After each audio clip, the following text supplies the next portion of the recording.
battlefield. Alright. Go right for the grab. I love doing that. But sometimes, like, whenever that happens to me, I just go ahead and just throw something out. Blazing it up. What's the Diremaykr to approach?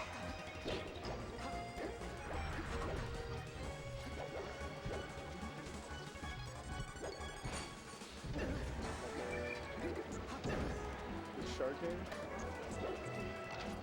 Oh no, why gave up the corner too easily? Deign plays a lot really passive. I don't know why. The Diremaykr is gonna take the first stop. Go to the ledge. They're up air. Yep.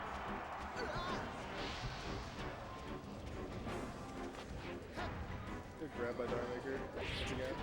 Yep.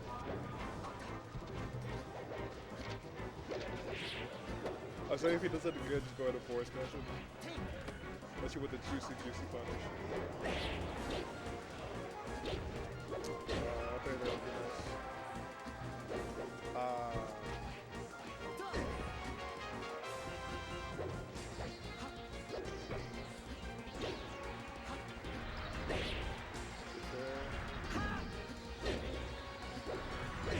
Ooh, I like that beat. Marth. But Deign still didn't see that knockout. He's playing too passive against Marth. I don't feel like Diremaykr feeling any pressure from Deign, and Deign just like giving him too much space, or just not giving enough pressure to Diremaykr. Or you just let Marth do whatever he wants to do. That's gonna happen.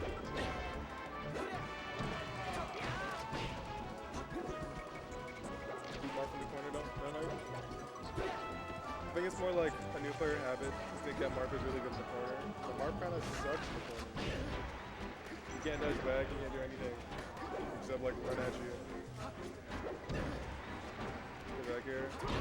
Oh, I like that. Okay, Deign. They still win this. Deign is like such a sleeper build, dude.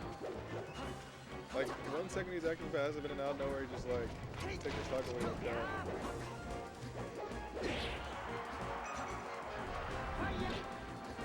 Good down tilt, catching it down with Angel. Deign can still bring this back. All it needs is 2 shines, off ledge, back to even. Going up tilt. Get the shark. Maybe that's back out of shield there, really awesome off the platform. Gotta follow up on the shines. That might be it. Oh! That's an edge guard by Diremaykr.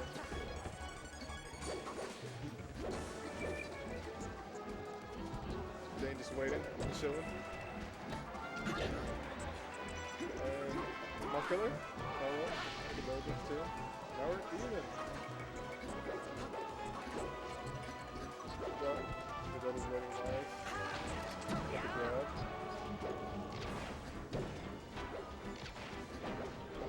Deign's really good at catching people overextending. I was told that you put your mic message. I gotta put it closer to my face. Okay, awesome. Okay, that actually sounds better.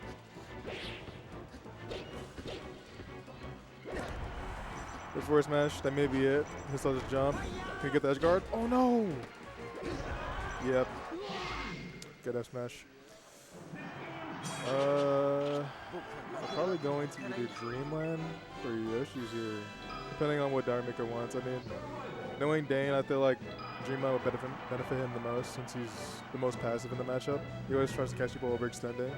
I don't think Yoshi's really gives you that opportunity to just catch people overextending that much. Oh, we're going to Yoshi's. Awesome. Okay.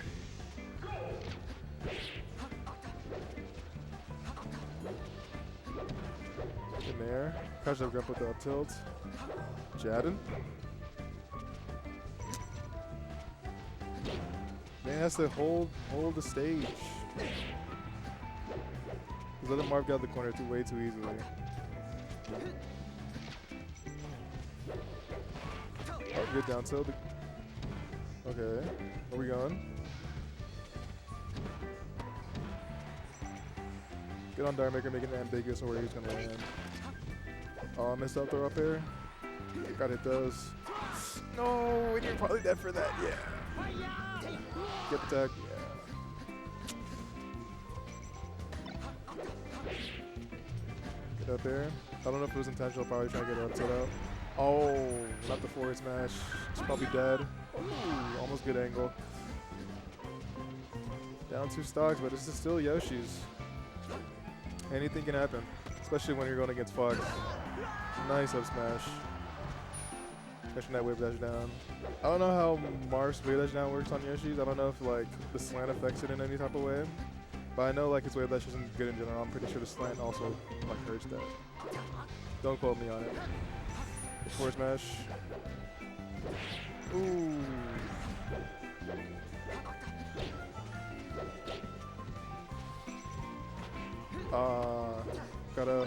Gotta overshoot there. Get his DI away from Diremaykr to get the ledge. Oh, you just can't dash attack right there. Maybe if you're a Falco, that'd be awesome, but you're fucked. I don't know what Fox get off of dash attack. And now we're back to even already, just like I said earlier. Trying to juke him out with the tomahawk grab.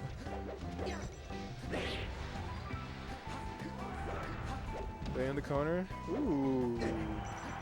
Crispy ledge dash on platform. Okay. Deign could do something there.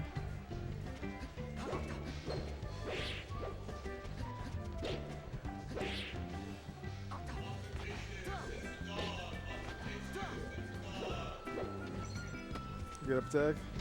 Ooh. Ah, it feels just like 2 frames later he would have got the up smash. And I doubt Diremaykr will be ready for the smash either. Yo. Wait, are you commentating or? Okay, you're just chilling?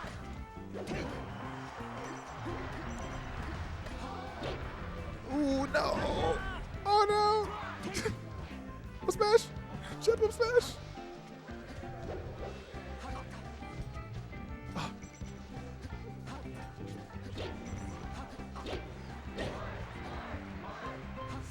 Oh, down tilt. Oh my god. Okay. Good games to Diremaykr Deign.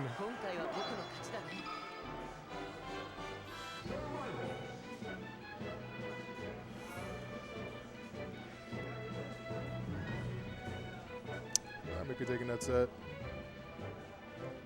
Deign was just a little too scared to go in, play a little too passive, gave Marth too much room, and I feel like if he capitalizes on those couple things, then I feel like this would have been a way different set.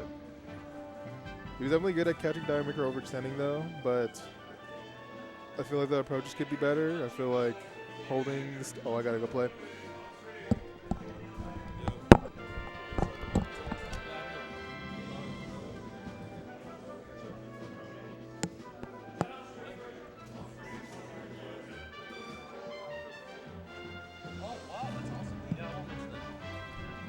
Yo guys, what's up? Jack the Giant on the mic, writing down my notes, playing this character that is not Bowser today. We got Eric Bonchiko versus Phteven. The most hypest match. Marth Falco. Napkino's here. He's destroying. He's against Floaties. I don't know why we're not putting that set on stream, but doesn't matter. Oh. What was that? Oh, who are you playing today, Jack? I am playing Puff for an entire month. So I hope I do well in that sense. Are they going straight into it? No, they're not. They're button check. Game 2 was... no, yeah, they just keep hitting each other. Let's see. FD. Better. Still... need to play patient. Empty hop. Dude, I was so excited to see Napkino Floaties. Yeah, I wanted to see Napkino Floaties too, but I don't know why they're not playing. I don't know. They may not be playing right now. Moobot, as in Moody. Okay. I'll be talking about this set in a second. Just trying to write down my thoughts from the sets I just played. Set 2, users. Anyway, so we are in the top of the first round 2. We've got Phteven versus Eric Bonchiko, a classic rivalry in my opinion. Eric is just so good at letting that thing swing. He's very, very good at just throwing out that really good tipper range to kind of threaten Falco. But Phteven is so good at the pressure. Look at that patience from Phteven. Phteven playing the game for such a long time. Since I was a young kid, as well as him as being also a kid. We started the game at the same time. Got Permafrost hopping on the mic, a legendary commentary duo right here as we speak. We're the regular Scar and Toph. Yes, you are definitely Toph in this situation. Or no, I would probably be. Is this game 1? This is game 1, yeah. Steven's playing hot tonight. I played him round 1, and but you almost took a game, which well, is yeah, but maybe like not second as game hot was as you think. second game was not as close. Ooh, careful. He figured it There, out. nice. Super, super scary because these edge guards from both characters are really, really important. Sorry, I didn't mean to interrupt. You're good. You're good. More important. Yeah, no, I just think edge guarding. Whoever wins the edge guard game will win the set, in my opinion, on this matchup. So, but you play Falco. You play Diremaykr all the time. Like, walk me through what you're looking for as a Falco man. You know, mostly just don't get grabbed, don't get hit, and you know, laser game and play around power shields. And you know, Erika Bonchiko is really good at power shielding, but Phteven has the counterplay. He knows when to jump over his own power shielded lasers and you know, play that next level of the game. Yeah, you know, absolutely. Play that new meta of the game. That is such a great point. Power shielding is the new meta, or just being really highly advanced technical against. This is big. Oh, he misses the up air. Makes it the tech chase. Ooh, Marthitis. Uh-oh. Once again, the first person to get the edge guard game will win, in my opinion. But one good solid nair will actually send Falco off stage here. Great pressure. Great read. Just delays it just enough. It feels like Erika Bonchiko is swinging here a little more than usual. Yeah, which is good. I think swinging as Marth is really... Oh, beautiful random and it worked out for him there. Because swinging on characters just kind of works. And Eric just played a bunch of P+. Oh, I mean... whatever. But, so... I think the coolest thing about this matchup is that Mango and Zane are very evolution with just how they do things. Down B. Oh, goes for a straight raw tipper to clean it up. All right. This game 1's looking like it's about to swing into Erika Bonchiko's favor if he can get some extra credit off of this. But this combo might be big here if Steven's afraid of the up B, can't get the edge guard out. Just one solid back air will send Marth off stage and send. Oh, great jab. But every bit of percent he takes here is another nail in his coffin. Yeah, exactly. You want to. Ooh, I love how he falls him, just dares, just throws out this tipper. All right, game 1 goes to Erika Bonchiko. Absolutely. Yeah, no, we've got a good set of melee coming up for a lot of people. We've got a lot of great players here tonight. Yeah, you know what's coming up on stream next? I do not know. I want to see Floaties Napkino, but I think they're already not playing, so they might be going on next. Hopefully that would be a great set to watch. Oh, back to Battlefield. Back to Battlefield. Phteven being a salty sometimes, man, will go back, and I respect that so much about him. I think it depends on the band that Erika Bonchiko had, but like this is not a bad choice. Yeah. Because like if you know if Erika Bonchiko gets rid of Dreamland, this is like probably one of your other best stages. So like, I don't disagree with it. Yeah. Well, I mean, some people like Stadium against Marth, but I mean, I just feel like Phteven just does so well in triplats. Gives him a lot of opportunity for. I'm a Yoshi's Doomer. You're a Yoshi's Doomer. I don't think Yoshi's Marth good against good against Marth with Falco. Well, I think Phteven is so good. Just look at those lasers. Oh, pressure, so good. Oh, okay. It's going to be the read of the get attacks is going to take this game, in my opinion. I feel like whoever's going to read the get up attack the most is going to win. But like I said, edge guards are really important in this matchup. Phteven just kind of lets Erika Bonchiko gets back, takes some laser damage. But he got burned by the up B last set or last match, and I think he's really trying to avoid it.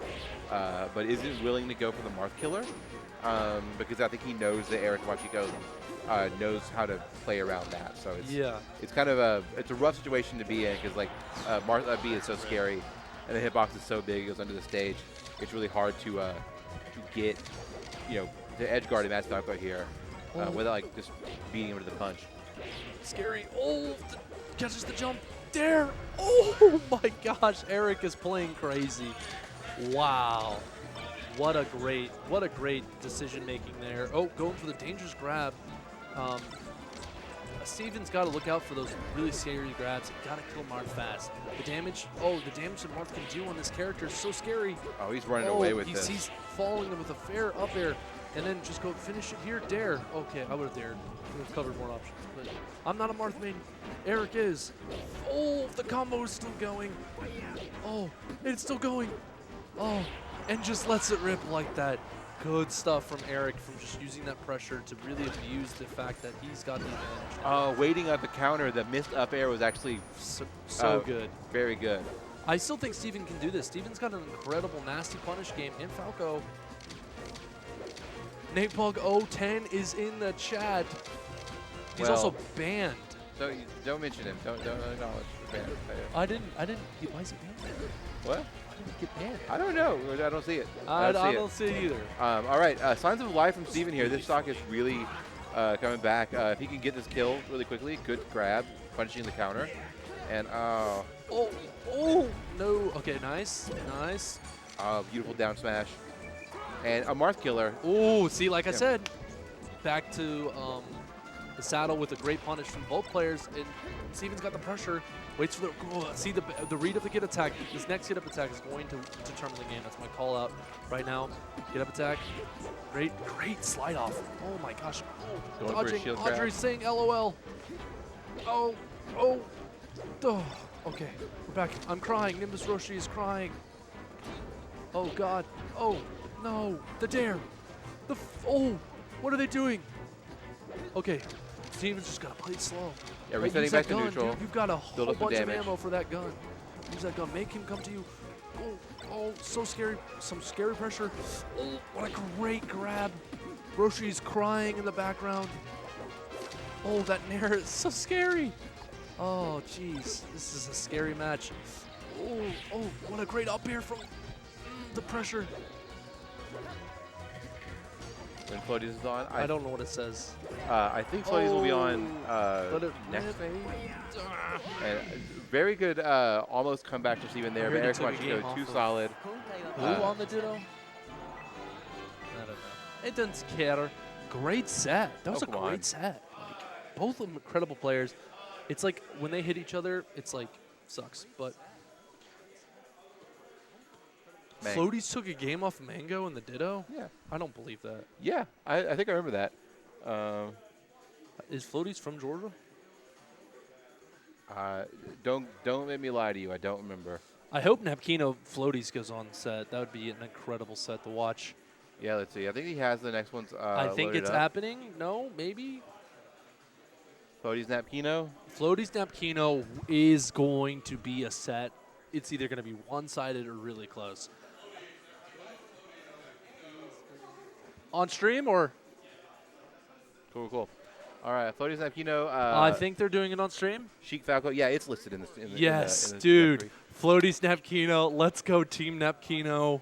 I love them both. They're both great players. Woo! This is going to be a hype set. I'm commentating this. This is great. We've got Napkino versus Floaties. Yes, everyone knows the Napkino GOAT, the net play warrior versus the old school Floaties. Who's taking a game off Mango. Every single time I have posted in the Georgia Melee Discord looking for games, looking for somebody to play with, Napkino's been there. It doesn't matter what time of day. It doesn't matter if it's weekend, weekday. He's a grinder. He's out there. So Napkino. Napkino, you're on stream.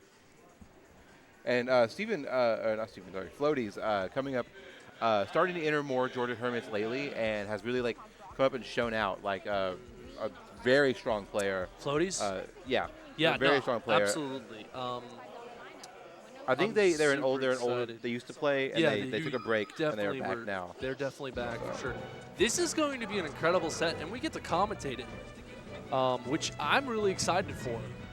We've got some rising star action players in Georgia, in my opinion, that are kind of hermits. Like, they're kind of literally people that hide, and then they come out and destroy. And they're really, really good. So, I'm glazing Napkino right now, but I think he's really good. He's just a really good player. He plays the game fast, and he's really good at fundamentals. So I'm really excited to see what happens. I don't know what he's good in the Falco matchup, but you've also played a bunch of Sheik Falco. What are you looking for in the Falco Sheik kind of thing for our viewers out there at home? Well, so with Falco, really, it's keeping laser pressure up. It's it's not getting grabbed, and when you do get grabbed using the Yes. okay. All right. I'm not gonna get off. All right, Jack John has to go play. So 2 Jacks are gonna go battle. But yeah, it's basically just like game plan, same as ever with Falco. Keep laser control, don't get grabbed, and don't get forward aired, really. Floaties is warming up against a Marth. I don't know if he knows who Napkino is, or if it doesn't really matter if he has to pick a random character. But Napkino coming down to sit down set, so we should be getting started soon.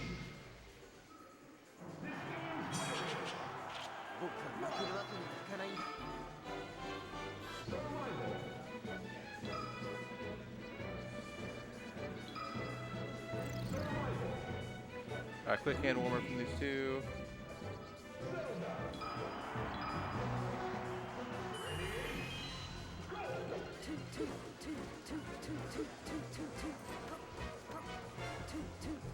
And one thing that I've heard from talking to Napkino is he definitely views this, the tech chasing, the reactions on this in this matchup as basically a cutscene for the Falco. Like I talked to him, he said there's stuff you can do to make it harder for me, but 9 times out of 10, it's gonna be a cutscene, and you're gonna die, and so don't get grabbed, basically.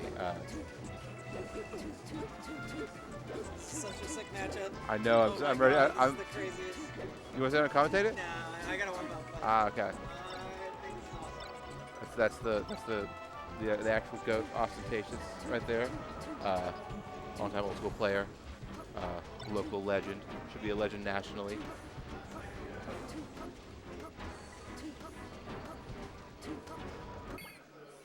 All right, we're getting started here. Let's see where they start. I'm assuming probably Battlefield. Yeah. Rubicon.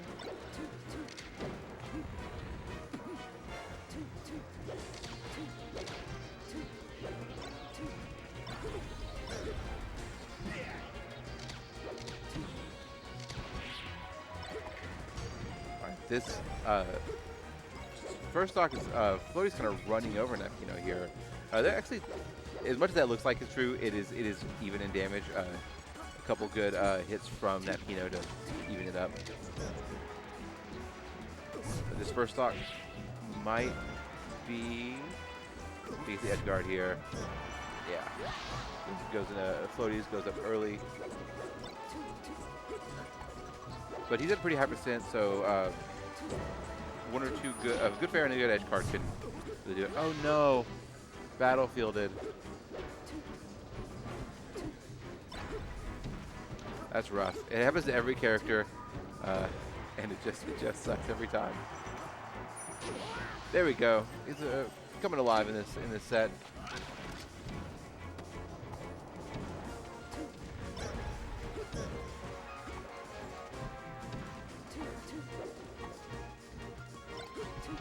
I love the usage of shield tilts from Floaties there to keep himself covered. His shield's looking pretty small, but he's able to shield himself from getting like sharp on that platform there. This combo might be enough to kill him. Oh, a little early on that bear. That would have probably killed.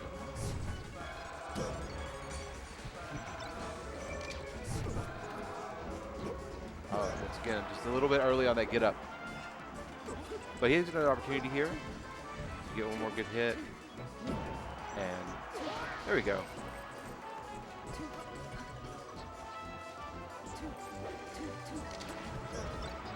I don't think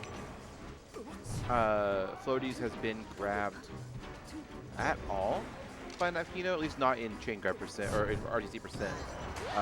Once this set, so the game so far, he's been very good at staying out of grab range, only coming in with an attack, and it's kind of left Napkino with not a lot to do here.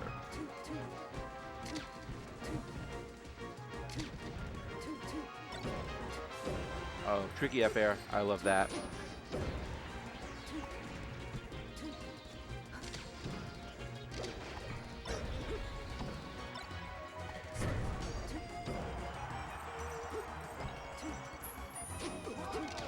Accidental side B nearly gets Napkino punished there, but he has enough time to get free. And this should be dead. That was so cool.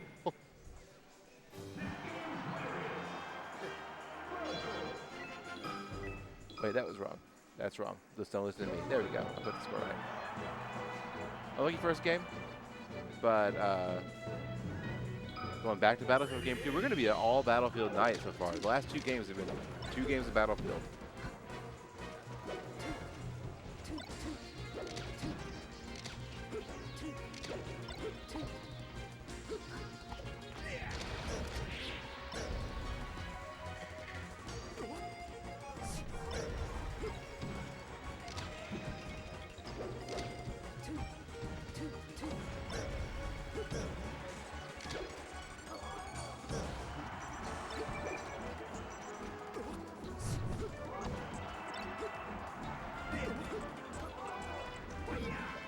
Oh, snatches the ledge and gets a good first stock here.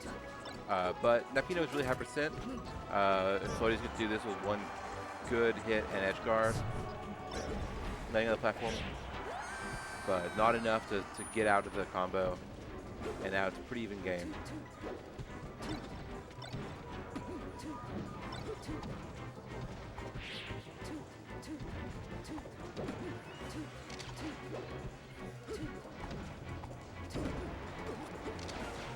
I'm really liking these extremely delayed aerials from Napkino. It really doesn't. It's really being tricky. Where he doesn't know when he's gonna actually hit.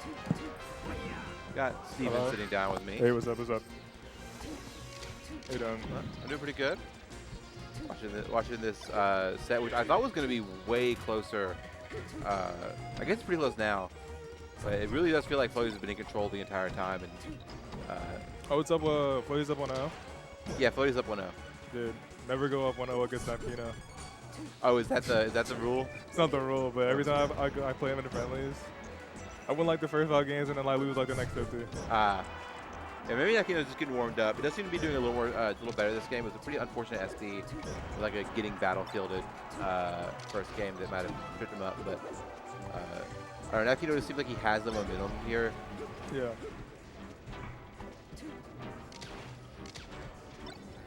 Floaties just has to get the kill, and that's the hardest part against Sheik. Yeah. Like, you just have to get the edge guard at this point. I think this should be it. Yeah. I would prefer Shine Becker right there because I can't get it offsected and like live for another 30%. Oh yeah, like Shine so he pop up off the platform and take away the opportunity to attack. Yeah. But if it's working, it's working.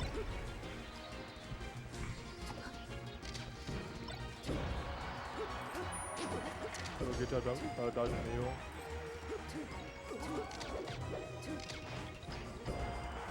The worst position is Falco, dude. Back air.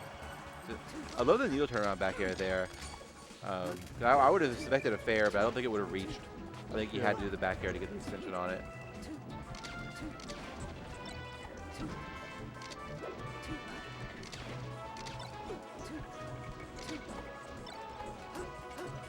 Yeah, it's interesting because like it really feels like Napkino was turned on in this last couple stocks. Like even though he was in the lead, it felt like Floaties was like, fully in control and is like was getting Falco'd. But now the momentum has fully shifted and like Napkino is like kind of running away with it.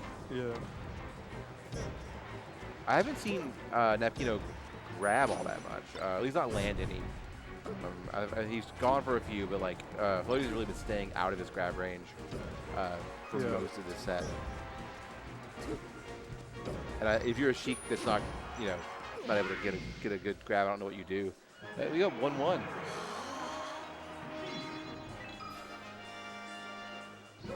It's the illusion of control that gets you when Napkino's on the sticks. Yeah, Real. for real.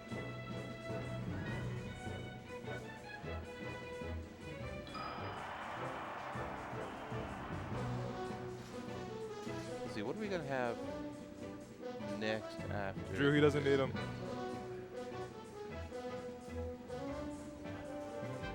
Streamer and that's not anything I need to be looking at. Is the bracket not here? It's not on, man. You can look at it up. I'm curious what are the matches we got. Let's see.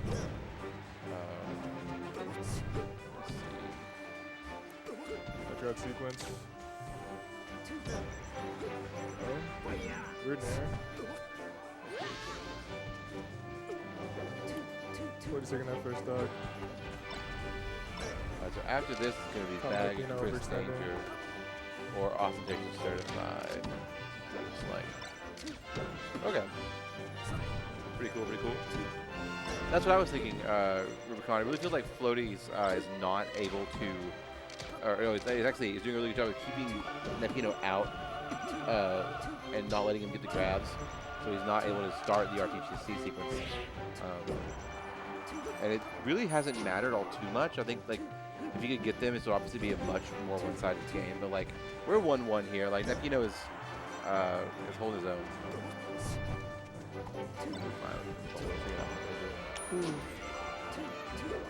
Napkino's gonna start RTC in last dog. Yeah, that's probably what's gonna happen. It's also that Floaties is just really hard to grab right now. He's doing like a lot of late nair approaches. Yeah. Good edge guard. And Floaties just has to get this kill. And Floaties is nairing a lot because he notices that Napkino keeps jumping. If you do dare, it's always going to miss Sheik when she's short hopping. So he's kind of like going by the tempo and reading the jump. Oh, Floaties has the frame one shine. Gonna get him out of that. I don't know if it's actually frame one or not, but it felt frame one. Good power shots. Won't matter against Falco. Unlimited ammo. This is low-key an upset. Yeah, I don't know how they're seated. Okay. Oh, they are? As they should be. Oh, here comes RTC. Oh, it's so over. It's so over. Psych? Like I talked up Napkino so big. He's doing a good job. He's solid. He's solid. Yep, good But this backers. Floaties is showing why this matchup is typically favored for Falco. Oh, that's side B, but gets the meteor cancel. Awesome. Double shine off the Let's top? go. All right, Floaties wins that 2-1. That was a good match. All right, so up next, we're going to have either Bag and Chris Danger or Austintacious and Certified. So either Falcon Fox or Sheik Fox. And then,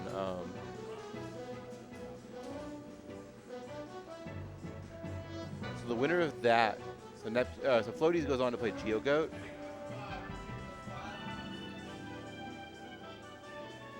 Might have scroll down. Yeah, scroll down. You play Cold Man whenever there's I don't know what that is. I don't either. All right, cool. Let me go find. I either gotta play GeoGoat or Floaties next after if I beat Coldman. Make sure I do this right. All right, Bag Chris Danger, the old How time does this rivalry. always happen? It always they're so close to each other that they're destined to meet in quarterfinals like every week. That's how it happens. It's either like grand finals, losers, grand finals, losers finals, winners finals.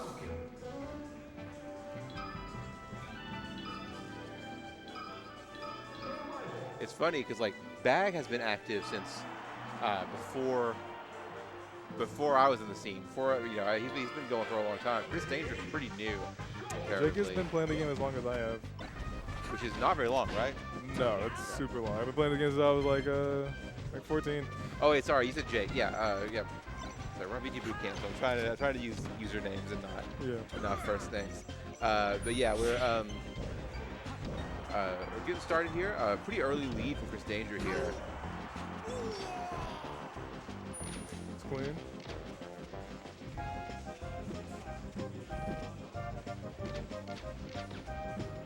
See if back can answer back. Reverse knee, Yeah. soft knee to end it, and yep, Over. even game. Hate to have that happen to you as a spacey. This is gonna be like a 5-minute set. Like, Maybe. This is gonna be like. I've seen it go a little long, but like it depends on how Chris decides the space, because really like the spaces decide how long this match is gonna take. Yeah, Falcon has to react. Yeah, because Falcon can't really approach these characters, so you just kind of wait on them.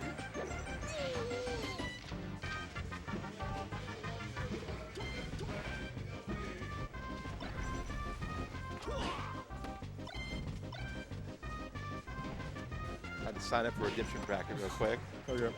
Grab.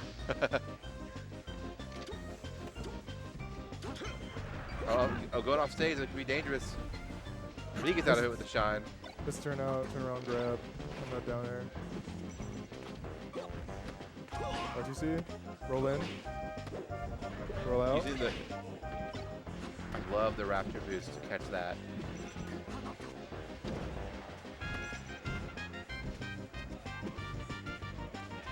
I'm not too familiar with Falcon, so I don't know if that's standard, but it's cool. I don't know. I feel like it's a good move to pop him up.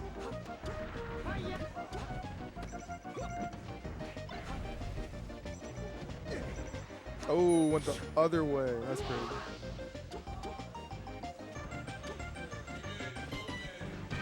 I do that. All right, good luck.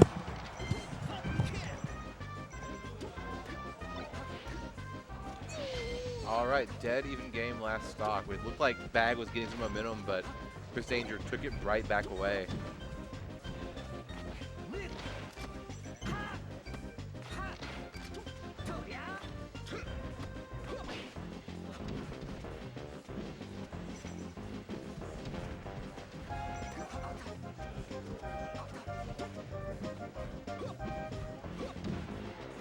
Oh, these nairs from Chris, they're super safe, super like well spaced, and very threatening while also not opening themselves up very much. Hello. Oh yes, please do. That's a lot. We got Harry on comms. Harry, Yes. I was just playing these teammates in doubles. Yeah, these are teammates. Did y'all end up winning or did they? Yeah, we did. Right. I haven't seen them play in a minute. Yeah, I don't know how this has gone lately. I know that like historically Bag has won this, Right, but right. that is like I feel like Chris has been making some strides lately. yeah, but that's like a old data. I think it's been Right, much more back and Yeah, forth lately. They haven't played at a Kame house in a while, right? I can't remember. I haven't. This is my first one Okay. back in about a month, so I don't Okay. actually know if they've been playing. Okay, that was game one though. That was game one. Yeah, Bags was good. Okay. And now we are here on FD. I think this is best of 5. No, this is best of 3. This is best of Okay. How do you feel about this matchup? General thoughts? 3. I think it's like, I think I think Fox like definitely wins it. Right. But it's like Falcons is that character that can blow up a spacey. Totally. And every Falcon's good at it.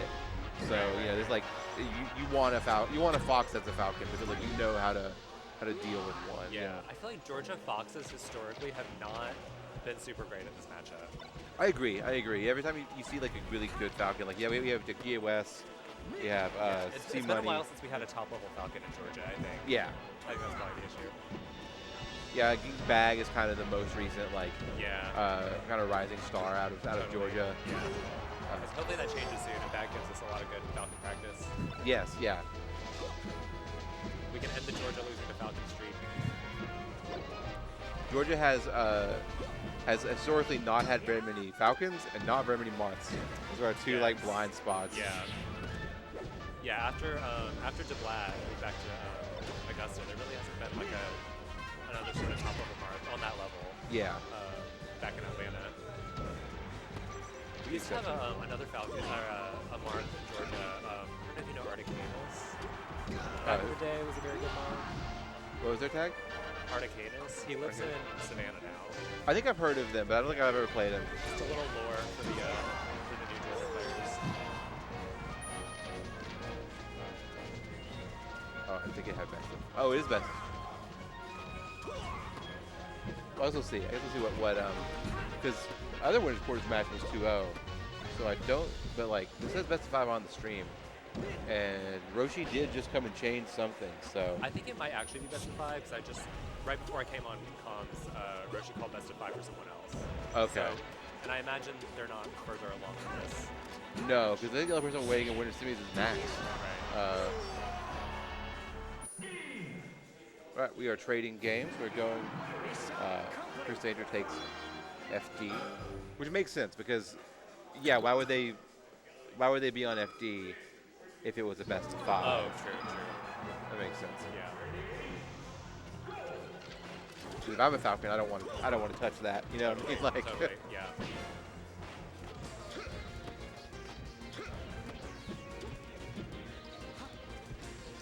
So I tried to. We did a little coaching at one Tech Chase, and I tried to coach Harrison in this matchup one time. But I quickly realized that I did not know anything about this matchup, so I was not helpful at all. Yeah, I have briefly dabbled with both of these characters, but not to a level that like I could seriously speak on either of them. Yeah. You know, like they're both really fast. Both hit each other a lot. You know, Falcon wants the RTCs. Fox wants to like run you down and shine you up, smash you. You know, standard stuff. Yeah. But I don't know anything else other than that. My only like strong memory of this matchup, honestly, is watching Drug Fox Sammy play Windrow at a function like many years ago, maybe 6 or 7 years ago, maybe more. And that did not go well. That did not go well for Sammy.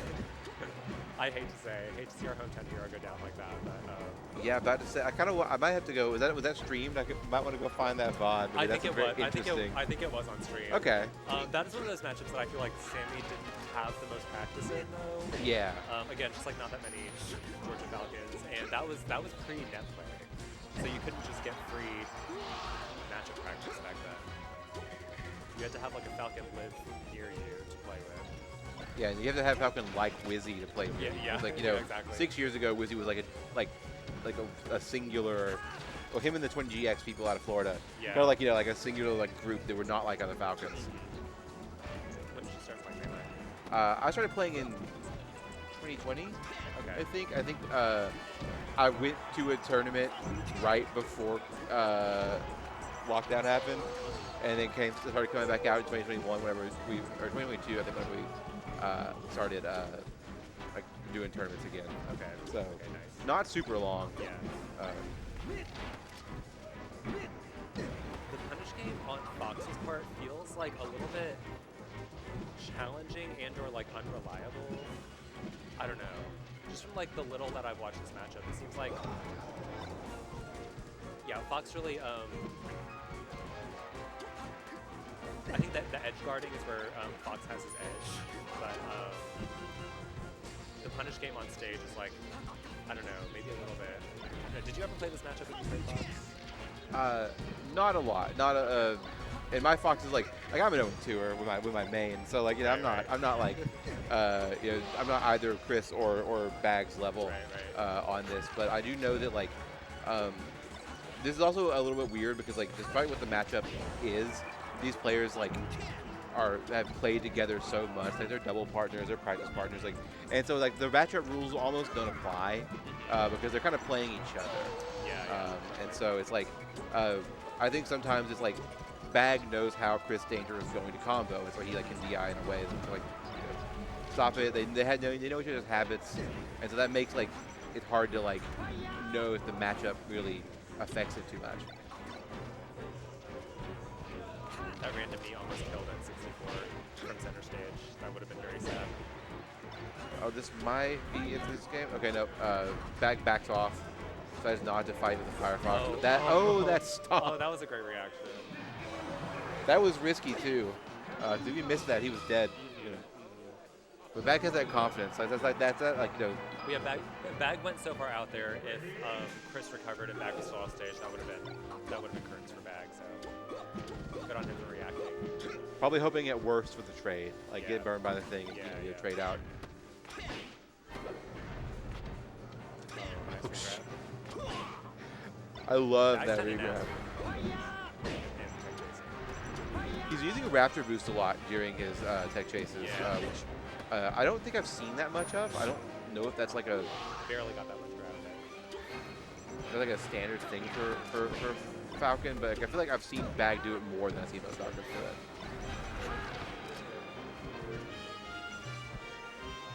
Which is cool, 'cause I really love really love Raptor boost, even when it's a bad idea. Yeah. So I like seeing it used I'm a Raptor effectively. Boost fan.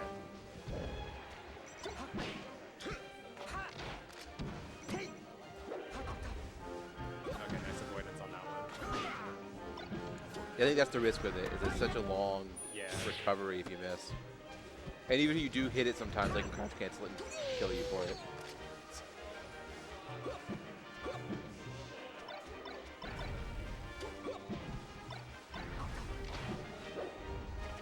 Got the shield pressure, the multi-shines.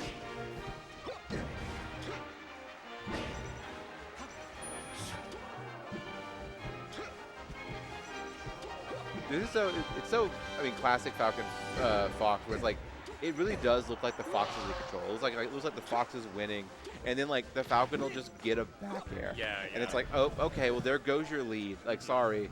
And the same thing happens the other way, but like, it just feels like because Fox is like a spacey, he got that linear recovery. It's so just like devastating to get hit by like a reversal. Yeah, totally.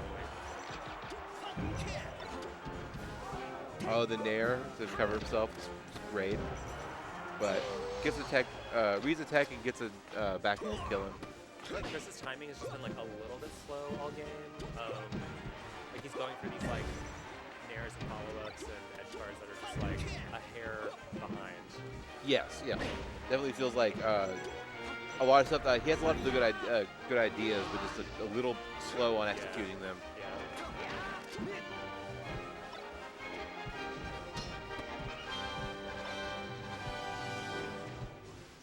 Okay, we got up tilts. We got full hops.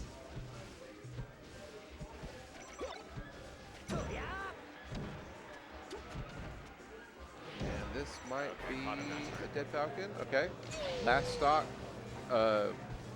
Even. It's like every game's been like this. Been about last stock, been even. And but oh, I think that's it.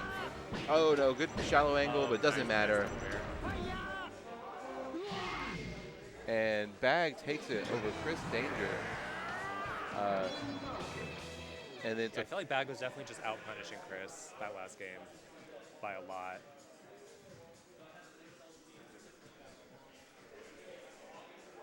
let's see. Coming up, we have two things on stream coming up. We have either GeoGoat and Floaties or Austintacious Certified. I think Austintacious Certified has been like slated for longer, so I imagine we'll see that first. Okay. But I'm not exactly sure. Oh yeah, Floaties was just on stream, right? Before Yeah, Floaties was just on stream. He Okay. played Napkino? Napkino. Yeah, he Yeah, played Mr. yeah, Napkino. yeah. Is Napkino from here? Yeah, Napkino is a primarily online player. Okay. He comes to tournaments. Oh, we are doing GeoGoat Floaties Floaties first. Floaties, okay. Let's see. Every time I do this, I have to remember how to do this. There we go. All right, and then I don't actually know that I know GeoGoat. I think that they are an Illinois player. Yep, they're from out of town. I don't know who they play. See, Money went DK for a game. Madman. So this is like a, this is a well-known opinion in the Georgia scene. C Money is like my favorite player. Okay. I love C Money. Yeah. And it's because of stuff like that. Like, he has a DK? Like, what do you mean he has a DK? Like, Cornell is, yeah. He's a man of many talents. but you know, I saw him pull a peach out of nowhere one day, and I've seen the C Money Peach. in the probably 10 years I've known him, I've never seen him play peach. And it just comes out of nowhere, and he kind of has one. Like, remember, I played him in Third Strike a few times, and you know, he's good in melee. He's like crazy at Third Strike. okay. Like he's so good. And he plays a lot of other games, which I didn't realize either. Yeah. I learned he played Street Fighter also. Yeah, I think he kind of lives here at 404 some nights. So Oh, like, okay, I think he's here a lot. Okay. There's like getting games in, which is cool. But you know, he's not on stream right now. We have GeoGoat and Floaties. GeoGoat rocking the. They did put the CLM tag on for a minute. Okay, put it back on. What's the CLM? Chicagoland Melee. Oh, yeah. So, yeah, this we just had a major, or not a major, but a regional cards basement. Yeah. Which I didn't get to go to, but I heard was like really sick. Yeah. So I'm Yeah, jealous it's a great everybody had to go. I know Card puts on like just like excellent tournaments every time I've been to one that they ran. Oh yeah, it was so good. The vibes immaculate. Oh, missing the last dash. Oh, it's not even game one yet. That's totally fine. But so Floaties is warmed up. Floaties is kind of on a tear. Who did GeoGoat beat to get here? Diremaykr and I think they had a bye. Yeah, they had a 2-round bye. Wow. Or a 1-round bye. Yeah, okay, 1-round bye. Yeah, what am I thinking? So yeah, so they beat Diremaykr. Diremaykr up and coming. Marth through here, but I think Floaties is really going to be like the first really like top level challenger here. Yeah, I've seen Floaties have some close sets recently with some of our PR players, so I'm excited to see how this is going to go. I don't think I've seen him play against a Fox yet. I've seen him have some kind of close sets with some of our pups and Sheiks. Yeah, I'm not really sure how Floaties will do in this matchup. You know, Fox Falco is purely an academic question on who you think I think wins it. I don't think it. I feel like results-wise, Falcos are probably kind of up on Fox. What do you think? Yeah, I think that's kind of the way it feels to me. It's like, in theory, everybody says like, oh, Fox beats Falco. Right. Like, you know, like Falco's one losing matchup is Fox. But in practice, Falcos do come out on top of Fox a lot more often. But that's very. Yeah, I feel like every Falco's best matchup is Fox, right? Yeah, I mean, like that's because like I think. Well, if maybe you're a lot good, of people, yeah, if you're a good melee player, your best matchup needs to be Fox. That's true. And so I think like this it gets magnified with Falco, who, you know, Fox's whole thing is rushing you down. Falco's whole thing is slowing you down, so you can't rush him. So like I think that's like that kind of snowballs to make it to where like Fox wins the matchup in theory, but like, you know, that doesn't mean much. Well, even if you're not a rush down Fox, you also can't really camp against Falco either. Yeah, you can't run away laser. Yeah, exactly, because you're getting laser. Right, Yoshi's is an interesting first pick.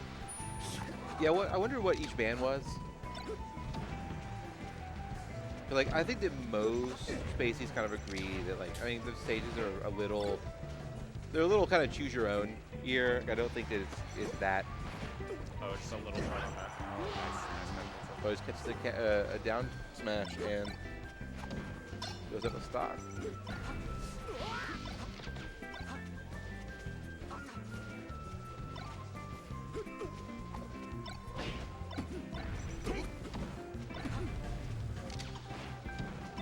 The power shield turning Falco's lasers back on him.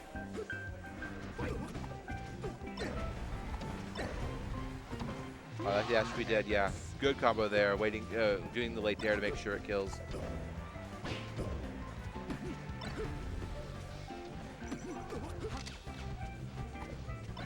Wait, Floaties beat Cop last week? Wow. Oh yeah, that's right. Yeah, that might have been his best win yet.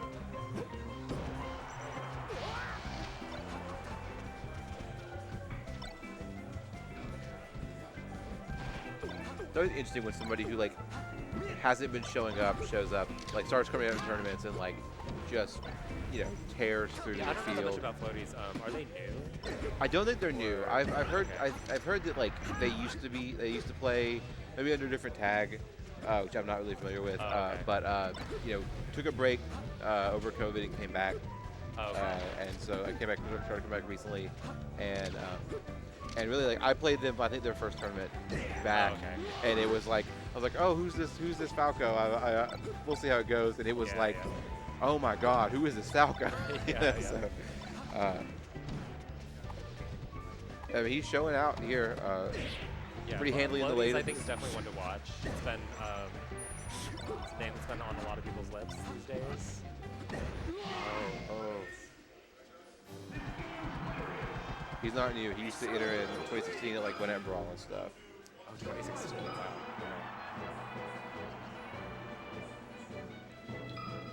Shout out to Aaron. Aaron with the scene knowledge always. All right, on Dreamland, a little space for Fox to run away. And like for Fox's better recovery, Fox can live a lot longer. Giogo can maybe get a couple earlier kills. Ooh, I wish Floaties did a quick ledge grab right there.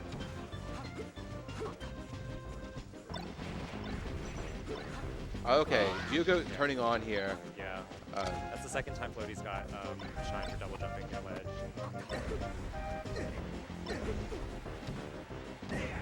Let's see if Floaties can answer back here and stop the bleeding.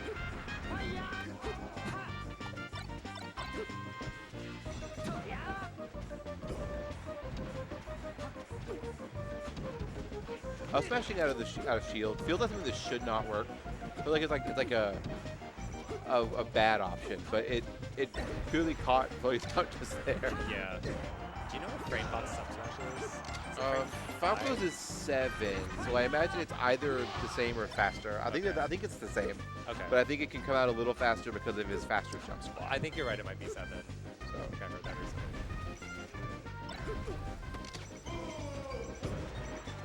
I've like forgotten all frame data in the last few years of not playing. there's vibes.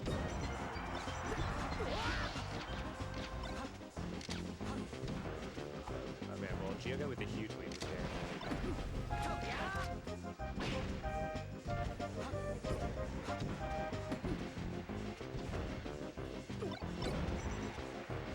Did you enter singles today? I didn't know. I think I'm permanently retired from singles. Coming in for the doubles only. Yeah. I like it.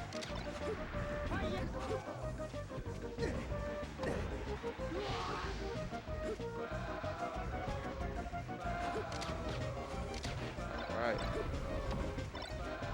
That's a nice shot. Our dash attack up smash will kill. All right, so that's game 2 to Giogo. See where they go next.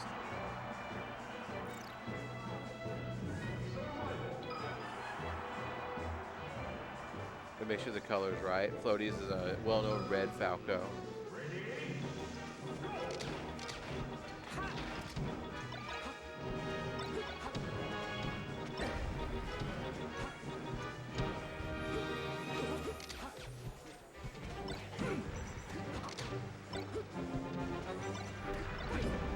Floaties has been ready with those crouch cancels.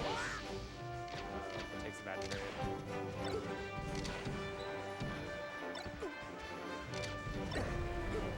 Yeah, I was talking about this with Jack the Giant on comps earlier. Is that I don't know. It's I definitely know it's a bad habit of mine. I think it's a bad habit of a lot of players. It's like I'm always down to go for a trade, and it's like almost never a good idea, especially if you're Falco. Yeah, with Falco. like Falco is not a character you should be trading with. Right. But every once in a while it works, and you'll get a kill, or you'll come back because you got you trade a dare trade. Yeah, you need to measure your trades really carefully with Falco for sure.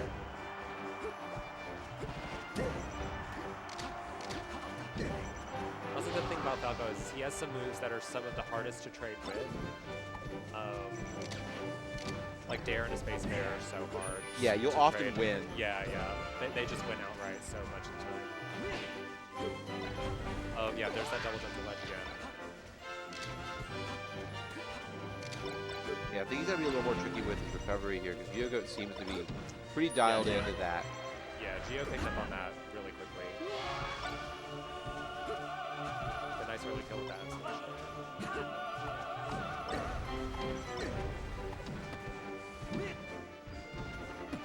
You know, we say that and like, but Floaties is pretty firmly in the lead here. Yeah. Yeah, Oh, after this a could be not so big. close game 2, yeah, this is a showing mental fortitude here. Really good shorten there.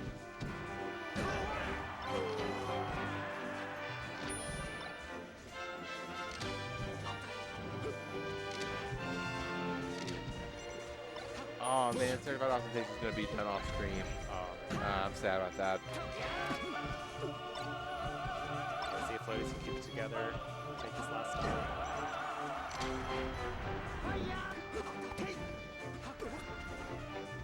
Kind of scary situation there. I think Floaties double jumped off the ledge there.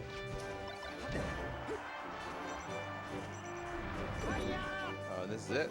All right, game 3 goes to Floaties. Do you know anything about Geogoat? Are they like ranked in Illinois? I am not sure. This is the first time I'm hearing their tag. Okay. But I think I saw them at the tournament on Saturday, but I had not met or known about them before. yeah, I think they were probably in town for first basis. It's Chicago PR. That's what Roshi's saying. Okay. We believe Roshi.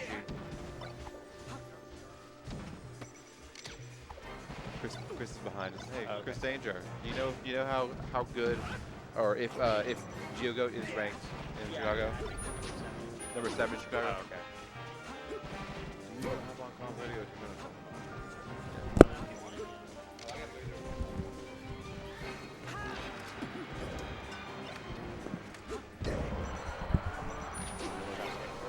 What's up, y'all? Little mid-game switch. I love You me probably some. know a lot more about this matchup than I do. Yeah, I love me some Fox Falco. It's maybe my Yeah. favorite matchup. Spaceys love this matchup. Falcos love this matchup, and some Foxes love this Yeah, matchup. I feel like more on the Falco side for sure. But I think it's like the deepest matchup for Fox. Like I think Yeah. it's like you could like look at this matchup forever and like not figure it out. But yeah, Have you been watching the set so far? No, I watched a little bit of that last game. I think one of the hallmarks of Floaties' play is they tend to like play slightly more on the defensive side, but rather than just shooting like a bunch of lasers in place, they're more centered around like using full hop and like not fast falling and just kind of like using like verticality to make Falco's aerials like have priority over anything Fox's full hop can do. Right. So if you're full hopping, sometimes the Fox will try to do like a full hop back air, and then that'll just kind of lose to the full hop down air if you don't fast fall it, or if you're doing it off of a platform or something. Right, Falco I think kind of wants to stay above you because the dare is just so uncontestable most of the time. Yeah. Also, likes F smashing a decent amount. More. Yeah, I've noticed that. Well, there we go. More so like as a good early cash out on like combos. Also like to kind of like execution test you at the ledge for sure. And then sometimes they'll opt for stuff like down smash in the corner to cover like 3 out of 4 tech options. Okay. Yeah, I definitely noticed that a few times. But yeah, based on what I'm seeing here, I think FOD is not the easiest stage to play super like jumpy in. I think that's something that works a lot better on Battlefield and on like just any of the longer stages. Yeah, I'm seeing what you're saying now. These full hops without fast falling, kind of trying to scout out something. Yeah, I think in the smaller stages there's a lot more room for Fox to like get under Falco and kind of like take up a lot of the landing spots safely. But when you have like more gap between side and top plat, like on Dreamland I would be surprised. I don't know where Game 1 happened. If they haven't gone to Battlefield, I'm sure they're going to go to Battlefield right now. Game 1 was Yoshi's. Game 1 was Yoshi's? Yeah, I thought it was an interesting choice. It was Yoshi's, then Geogo kind of won handily on Dreamland, then Floaties won on Stadium. Yeah, I'm going to kind of watch from Geo's perspective to sort of see what they're doing here. Yeah, it looks like they're trying to call out some of those, bad lasers in place or aerials in place. I did notice that, especially at like higher percents, Floaties was opting for a lot of like just AC bear walling, just to kind of like make Fox like work through the AC bears to try to get anything. So a well-timed up smash to call that out can be huge. But yeah, it looks That like was such a good call. Yeah, I think, yeah, this is also a Floaties classic. They do that pretty much every time when Fox is invincible, just because it's really hard for Fox to really contest that, like I mentioned, because of the down air priority. Right. There are ways you can kind of call it out. I love the decision to down smash there. Going for a down air there could have led to an awkward trade, but down smash was definitely Unless Falco would have tried to go for that dare. Yes, yes. I will say, a lot of people were kind of sleeping on Floaties a little bit when they first started entering tournaments again, because it was like, oh, like they did well, like, pre-COVID, and now they're back. But I think Floaties, like, through like entering the locals and doing whatever they've been doing at home, has like really proven to be a not they seem just to be taking a new name every time they come. So yeah, and lots of respect for that. Just to have been grinding on your own and then to come out the local consistently and like start pressing some of the better players. I think it's cool to have a new Falco like that. Does Floaties have any other PR wins besides Pop? They got one on me. Okay. And then I think that's it. Okay. Right now, the person on the PR that they've played the worst against, it looks like, is Mag. They've had some more competitive sets with Austin that Austin has like ended up winning. Yeah, I saw a Game 5 Yeah. between Floaties and Austin last week, I think. Yeah, so the main thing that I see is just that Floaties is keeping it competitive with pretty much every. Oh my God! Yeah. Yeah, maybe about to take a game off a Chicago PR player here. Yeah. No. Interesting. To Geo. Oh, big combo for Geo. Up air. Yeah, that's gonna be it. It's tough. Keeping it close. Floaties definitely a pretty locked-in player though. They're gonna stick to the game plan. I feel like Geo's playing a little more passive these past couple stocks, and it's been working out. Yeah, it seems like they're kind of looking for, they're looking for a clear, like, whiff punish grab or shine out a shield. They haven't been getting too much off of the knockdown. Kind of this is a juicy opening. I okay. was really skeptical about the decision to go for the top there, but it looked like it worked out. Okay, so Geo quietly pulling ahead. Yeah, this is tough. Oh, that's going to be it. Okay, good on Geo for keeping it together. Yeah, tough stuff. Tough stuff. That was a good competitive set though. Yeah. Geo called out Floaties double jump back to ledge so many times that set. I feel like that set could have gone the other way if Floaties just like didn't get hit by that a few more times. The only note that I have for Floaties really is just like they definitely are a little bit dependent on some like pretty lower level like recovery options. I think their recovery can be a little suspect. Yeah. Because they were doing like this high double jump, like well over the ledge, and then like trying to get back to ledge like that. And Geo would just like just full hop shine it. It happened like at least 3 or 4 times that set. Yeah. I think if Floaties was just a little bit more careful when recovering. I know it's hard. I mean, Fox can cover a lot, but generally it should just be like a mix-up. It shouldn't be like a if you're going for like side Bs a lot and you're getting your side B back aired, or if you're doing like a haphazard jump or always double lasering or like aerialing from ledge, anything like that can just get you in a lot of trouble. Honestly, a little bit more ledge dashing too. I don't see too much ledge dashing. Yeah, I noticed that too. Yeah, it was double jump or double jump laser pretty much every time. Yeah.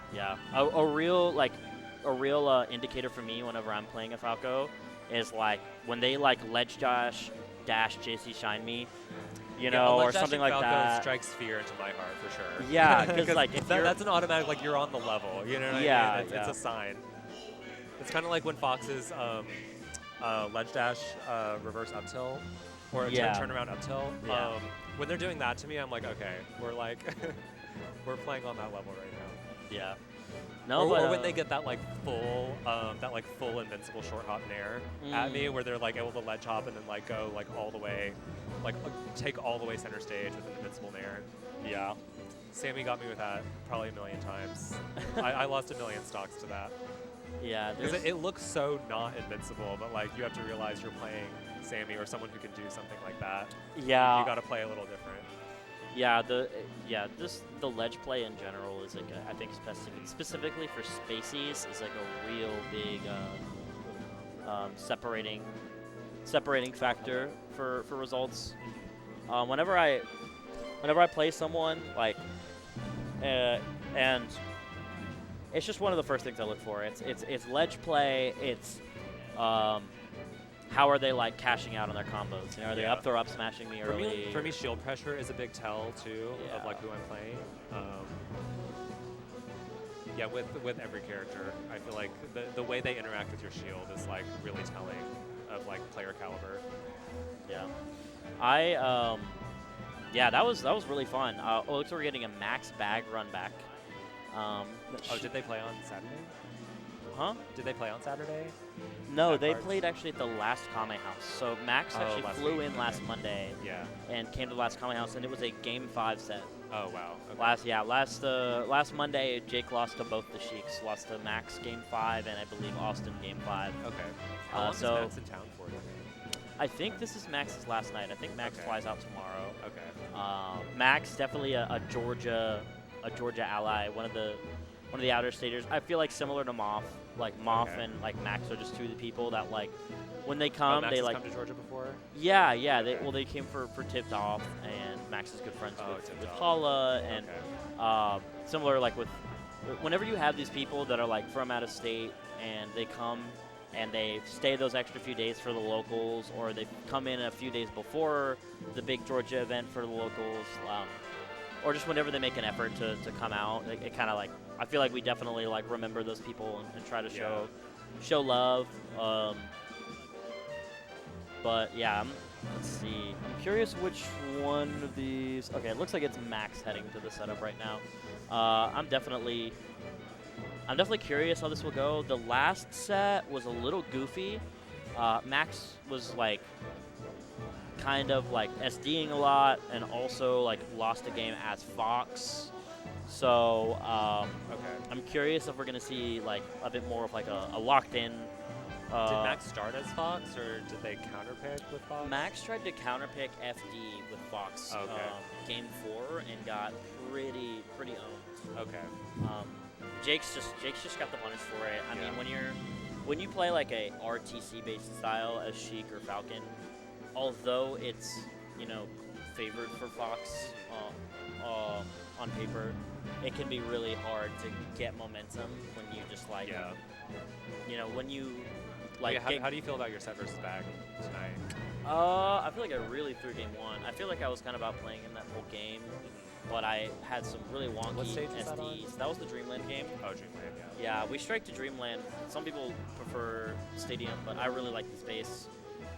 I think I caught like the very end of that game, but yeah. Yeah, that game was tough. It was just I started off like with a pretty much like perfect stock. Like I think it took like 20%, and then like immediately SD'd, and then I took another stock pretty handily without taking much percent, and then like flinged myself like off stage on accident by like missing a dash back and then getting like punished into death for it. Yeah. And it ended up being a last stock game, but that was the big thing. I think I probably was I feel pretty happy with how the FD game went. I won that pretty handily.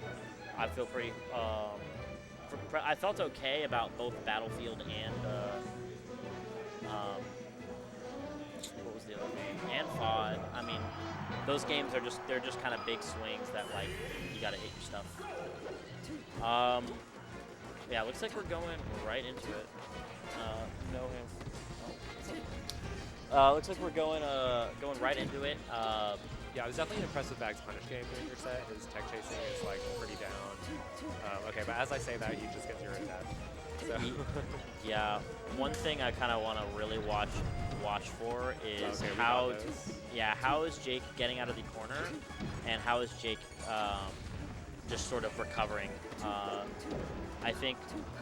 Ooh, wow, we're seeing a pretty robust sort of like movement tree from Max, sort of finding out how to put aerials and good hitboxes in spots that Jake really doesn't seem ready for. Good up air. Max just knows Falcons always want to jump. They always want to do some sort of aerial out of shield when you're next to them.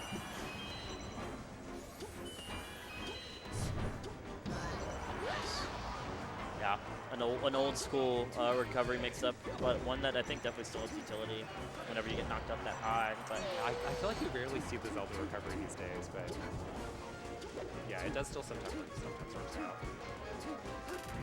Alright, so nice, good CC punish. I think there's this thing that happens as Falcon where if they're oh yeah. Sorry about that. I forgot to update the set. Go ahead and do that.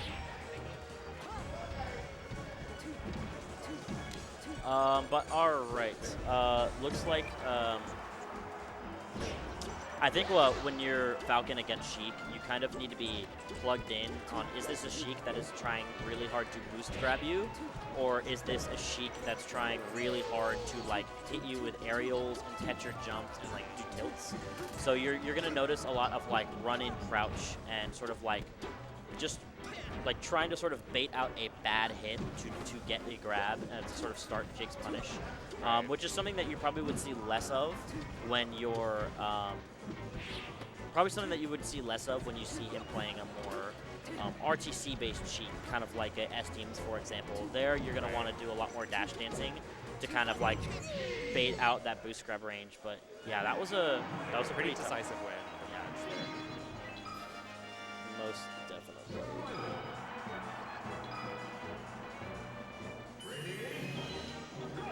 All right, so Stadium looks like that's the counter pick. Yeah, I think maybe a little bit more room to dash dance would be better, but Yeah, less easily gotten off stage. Sheik doesn't have as strong a platform game on the stage. yeah, you can also like tech roll to center, and if you get dash attacked and you DI it right, you can get some like cool slide offs and still have some like room to dash dance. These soft hit bear extensions have been so good for Max. I love that Falcon kick. That's something that Jake's talked about. It's a bit of a quirkier option, but we have kind of talked about that all of Falcon's bad moves, like Falcon kick and Falcon punch, like if you... I noticed Bag is very partial to the Falcon B moves. Yeah, so the theory that Jake has is that if you use them in spots where you would like Luigi Nair, that they kind of have some utility because it stops your falling momentum for a second, and then you just have this like big hitbox that pops people up. Yeah. And so, although it doesn't instantly come out like Luigi Nair does, that stop of your vertical momentum kind of gives it a similar effect where people will be trying to hit you, and there's just this pop-up hitbox. Right. And honestly, I think it's something that's like pretty consistent in spots when you can feel that you have enough frames to do it. And listen, I've gotten hit by a Falcon kick from the air a time or two in my life. I feel like it tends to work out for them. Yeah, you just have to be really like plugged in and you know, specific about when you use it. It's not like like you just Falcon kick out of hit stun all the time. Yeah. It's in really specific combo situations. It's one of those once a set maybe things. Oh, love the spot dodge call out. Here we go. Up throw. Okay, needs a really juicy punish here. Missed the dash. I was looking for maybe a drop through up air. Yeah. Some sloppy play here. It looks like Jake's playing a little shaky right now, a little nervous. I think it's a little tough when you have played someone that, you know, on paper is like super good and, you know, would be like a really good win.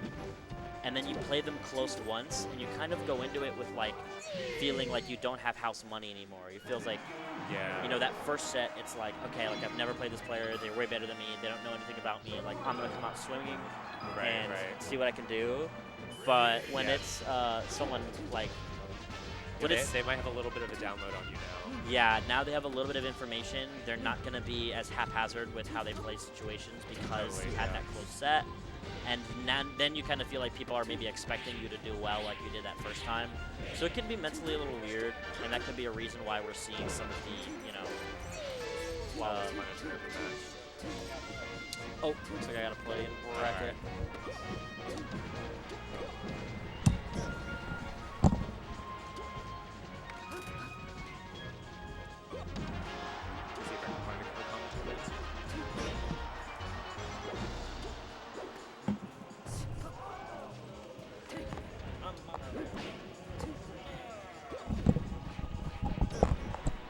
All right, we got Erika Bonchiko on comms. Hello, everybody. Hello, Harry. Hello. So 2 pretty decisive games from Max. Have you been watching the set so I far? have not. No, I was just getting cooked by Napkino. Yeah. Did you lose to Napkino? I did quite badly. Okay. Yes, it was grim. I'm gonna quietly John once. I had Max the Sheik into Napkino the Sheik, and that was my day. That's a tough bracket. Sad for a Marth, for sure. Poor Marth player. Anyways, so this is the closest game? I would say so, yeah. Okay. Okay, especially needed a juicy punish there. What is Jake getting got with? Max's punish game has That's not helpful. Bag just got himself there. Yeah, Max's punish game has just been brutal. Really? Game 1 and this game just started with a 0 to death immediately, and Bag's just like playing from behind. Of the tech chase variety, or? Kind of a tech chase, kind of, you know, getting some like dancing around shield and poking and grabbing, and you know how it goes. I do. The advantage state with Sheik is very brutal. Yeah, and I just feel like that Bag's playing from behind this whole set. Yeah, see this. Oh jeez. That's interesting. I would have thought that landing up air would have been crouch cancelable too. I think Jake did. Oh, that call out on that. Led to that combo. Yeah, that's good. Yeah, Max has got really good intuition on their tilts in the combos and the neutral. It's good Sheik stuff. Yeah, Max looking a little unbeatable in this matchup right now. Oh. I'm excited. I felt unbeatable versus Marth today too. Yeah. Oh boy. Yeah, I think we need 2 Jake stocks real quick. Yeah, see, Up throw knee is dependent on how much better you are than your opponent, and if you're not better than them, it doesn't work. Yeah, I understand. There's a lot of punishes in this game like that. Which is crazy to say, but I feel so true. All right, I think we are 1 wayward tilt away from the end here. Yeah.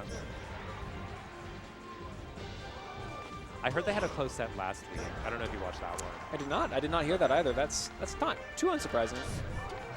Yeah, it seems like maybe Max has sort of learned Bag's habits a little bit, exploiting, but yeah, 3 2 stocks. Jake will adapt, but it does take him a little time to adjust to new powers. And Max is from the UK, right? Yes. Why is Max here? Politely. I think they are somehow affiliated with the Georgia scene. Like they know a lot of people here, or they're friendly with people here. Chris told me that they're close to Moth, who is going to be here for a cards tournament. Right. So I think they may have specifically come from Moth and a couple other people in Georgia. Yeah. Speaking of which, congratulations on your victory at Cards Basement. Oh yeah, that was very cool. Thank you. You and Austin were looking, speaking of unbeatable, very strong in the teens. Yeah, thank you. I actually felt like I don't know how Austin was feeling, but I felt super shaky that whole day. I don't know. I feel like we kind of just barely got away with most of our sets. Like I got away with so many things. You know, Peach privilege in doubles is real, I think. Maybe. And I got away with many things I probably shouldn't have. Well, I'm sure from the outsider perspective, you looked like your normal monstrous self. So we got the down smashes and the sort of Peach Sheik grinder blender situation when we needed to, in pretty much all our sets. That's pretty solid. I feel like we were kind of like losing neutral like the whole time, and we would just get like those couple like 90 damage down smashes, and then like the opponents don't know what to do. They kill themselves 4 times, and then we just win. They're just so tilted. I mean, yeah, I feel like you guys also were set up well. The tilt factor in that team is also amazing. Oh, I it's have to huge. say. I feel like it carried us a little bit, for sure. Well, also the fact that the top seed was an Ice Climbers team, which helped Right. us a lot as a Peach Sheik team. Yeah. That's what you want to see Yeah. as the Down Smashers. Yeah. But yeah, still a good win. I mean, do you have plans to play at the upcoming Georgia doubles major? I don't know yet. It depends. Tango? It depends. We'll see. TBD. Oh, is this the starting line? No. Oh, this this is. is okay. So we have certified against GeoGoat. Yes. Do you know much about GeoGoat? I just learned that they are ranked 7th in Chicago. They just had a pretty close set with Floaties. They kind of clutched versus Floaties. I don't know if you watched that. I did not know. Floaties was 2 stocks up on game 5, and Geo just kind of clutched it. Wow. Yeah. Okay. Interesting. Yeah, I mean, Floaties is really good. Yeah. Yeah, Floaties has been taking names. Floaties really has. I saw they got a win off Pop last week. They did, and it was like a in Peach Falco. hard fought. Peach Falco too. Hard fought. That's not an easy. That's not an easy PR win. No, not at all. I mean, if there are any. Yeah. But as far as matchups for Falco, I feel like that is usually not one's first PR win. No, I mean, that is not an easy Yeah. Falco matchup by any stretch. Totally. And I'm glad you agreed. I was impressed. Forgive me, I am trying to figure out how to get the... Oh, here it is. TSH. Okay, I'm glad you know how to do this. because- I have very basic skills. okay. If something breaks, we're toast. I noticed... So we're on VGBootCamp tonight? Oh, are we? Yeah, look. That's Oh, us. Okay, I better step up my commentary then. Yeah, gee, this is the big leagues. Better learn about the Fox Ditto right now. Do you play any Fox at all? I feel like a lot of Marths dabble in Fox. a little Yeah, bit. I do. I play a good bit of Fox in teams, actually. Or I used to. Oh, okay. Before Oh, a lot of Marths play Fox in teams Yeah. too. That's another thing. before I realized that Ganondorf was my actual character. Oh, okay. Oh yeah, you did play Ganondorf against us, I think. I did. I probably did more. with Cornell. We probably regretted that decision. But no, I know enough, and I'm sure you know just as much as I do. Fox Ditto. I actually used to also dabble in Fox. A lot of people don't know this. In New York, when I was Yes. living in New York, Fox was actually my main secondary, like before Sheik. Your main secondary. My main secondary. Your primary secondary. Yes. Gotcha. Yes. So I played some Fox, but it's been a while. So I don't know. We'll see. Do you play the Fox Ditto ever? I do. Well, now these days I'm pretty much only playing Marth and Melee because I don't have the space in my life for more characters. Yeah, but yeah. I do know that Fox Dittos are. You can sometimes squeeze a win over someone who is better than you in Fox Dittos. Yeah. That's just. I think we can all agree on that. High variance matchup. High variance. For sure. Punish game is so huge.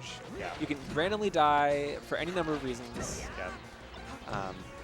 And this actually is a good point. This is GeoGoat and Certified are both Chicago, maybe not originally, but Chicago players. Both PR'd in Chicago recently. Oh, that's right. Certified is from Chicago. That's pretty Forgot cool. about that. That's interesting. So Certified is really good at the Fox Ditto. I know nothing about GeoGoat, but Certified. Okay. Yeah, today's my first time watching Diego. I saw them on Saturday. I might have seen them play like a game or something, but Yes, this is not data, but they lost a very close Game 5 to Den, I think, to be eliminated from Cards Basement in the Fox Ditto. Okay. And Den is amazing. Yeah, so respectable loss. respectable loss. And anyone who beats Den with any character should feel good But about did you say it was themselves. Game 5? I think it was Game 5. Okay. I was not watching on the stream. Okay, so Gio must be very versed in this matchup then. I would think so. Oh, shit. Oh, okay. Thank you. The mix-up. Yeah. Swap teams? Is that what that does? Okay, I'm assuming Gio is Blue Fox based on tags. Well, Team Fish. Yeah. That's Fish. Yeah, you must be right. That was looking good, Roshi. Nice. Here we go. Well, we're coming in on even stocks. We sure are. Loving that Illinois flag. Yeah. That's fun. Speaking of like high variance for this matchup, I feel like one of my strongest memories of watching this matchup is watching Leffen play someone. I don't remember who it was, but I feel like he was losing every single game and would just shine them a 0 twice or something and just steal the game. And he won the whole set like that. Was it like an Armada Classic? It was one of those? It was at a huge tournament too, and I think Leffen ended up winning that tournament. But yeah, anyway, I don't remember. But anyway, this matchup extremely high variance and kind of crazy. Though I think we have to give the Foxes some credit. I think we have to say, in today's Melee, it is less high variance than I think it used to be. Okay. Like execution is so good now I can that see that. you're less. Defensive options Yes, they've are improved. also better. DI is better. People are SDing less. Yeah. So you know, Certified was having an off day on Saturday. Okay. Well, again, as I keep saying, Certified had their wisdom teeth removed very recently. Oh, I did hear about that. So Actually. Yeah. I think anyone who does anything with that status, Perhaps a little bit addled on Yeah. Saturday. Yeah. I mean, I did see them catching some Z's. Yeah. Oh, I think I saw that too. Yeah, I felt bad, but they powered through. Yeah. And that first game is going to go to Certified. Was that last stock, that game? I think it was, but I think it was fairly high percent for Okay. for GeoGoat. So Okay. Certified closing the game, Pretty close. maintained the lead. But Certified did defeat Austintacious 3-0. I saw that. Which is yeah. not a full upset, but that's a pretty dominant showing against a very strong player. Yeah, yeah. I feel like Austin has struggled in that matchup for a while. So, yeah. At this point, I mean, can you blame them though, Sheik Box? It's tough. It's true. And I think Austin, you know, perhaps not to say he overthinks anything, but Well, I don't know. Anyways. maybe a little. Anyways, it's impressive to defeat Austin with any character in this game, Yes. and Certified did do it, and to earn their spot in this set right here. And they're looking kind of like the stronger Fox at the moment. Oh, Certified is white. Yeah, Yeah. I think Okay. Certified's white. Okay. Right, 'cause Certified up again. Fish goat Certified. Sealand. Okay, we saw Floaties take game one, and then Geo do a huge adjustment Really? for the rest of the set. So, well, not huge. I mean, it was still close, but adjustments were made. So Yeah. we'll see if they can do it. in Yeah, this set as well. I mean, I'm sure they're a strong player. I'm sure they played a fair bit before. Pretty awesome, yeah. Certified sure did. Yeah, I think Geo went for the dare on that edge guard, which I'm a little surprised didn't work, but it did not work. Yeah. And Certified made it back, got the stock. Big swing for this game. Okay, Certified kind of just running back and forth across the stage. Yeah, Certified's got like really powerful, like, not like set plays, but pressure strings that Yeah. like she's really good at executing. And you can kind of see, I think Geo's kind of creating some space to get out of the way of that and Oh. figure out what to do. That was a crazy reset. Oh, big punish here. Shines out. It's a confident where air double shine. Geo kind of was clutching on the edge versus Floaties a lot. So yeah, Really? strong edge guarding. It's kind of what you got to do versus Falco, Yeah. but it's not always the same versus Fox, Yeah. where you kind of need more than one read to kill them. Oh, Ooh, interesting. beautiful spacing. Yeah, I think Certified's kind of playing a nice game of, like a cat toy with the wand and a feather at the end. Like Certified is kind of dangling Yeah, the feather yeah, in front yeah. of GeoGoat, and GeoGoat's just barely missing it. Yeah. But GeoGoat does take the lead as I make a very weird analogy. Yeah, that was Geo again, just like guarding the ledge. Oh yeah, there we go, reading that double jump. Yeah, nice. So I think you're right. They're making more adjustments in the punish and an advantage to kind of keep Certified from Yeah, regaining their footing. I feel like in the advantage state, especially around the ledge, it's like where Geo is getting the edge off our hometown players. Geo's getting the edge. Okay, so kind of a reverse of last game. GeoGoat has shifted the math in their favor. Who goes for read on the shine does not quite get A it. couple unforced errors by Certified that game too. We had like a standing laser and a random spot dodge. Yeah, that was interesting. I think Certified was getting a little bit caught down on the ground there. Yeah, yeah. And Geo made it happen. Nice play, 1-1. Let's see where. I wonder if Certified's going to go FD. I think this is a big. Answer is no. Okay. They said no to chain grabbing. I guess so. Which I respect. Yeah. Honestly, I feel like Foxes very rarely. I don't know if it's out of coolness or what, but they don't do the full chain grab at all the time. Yeah, yeah. I noticed that too. Like you can keep going. I'm sure they know. Let's get bored, I think. Strong first stock and Certified on fountain here.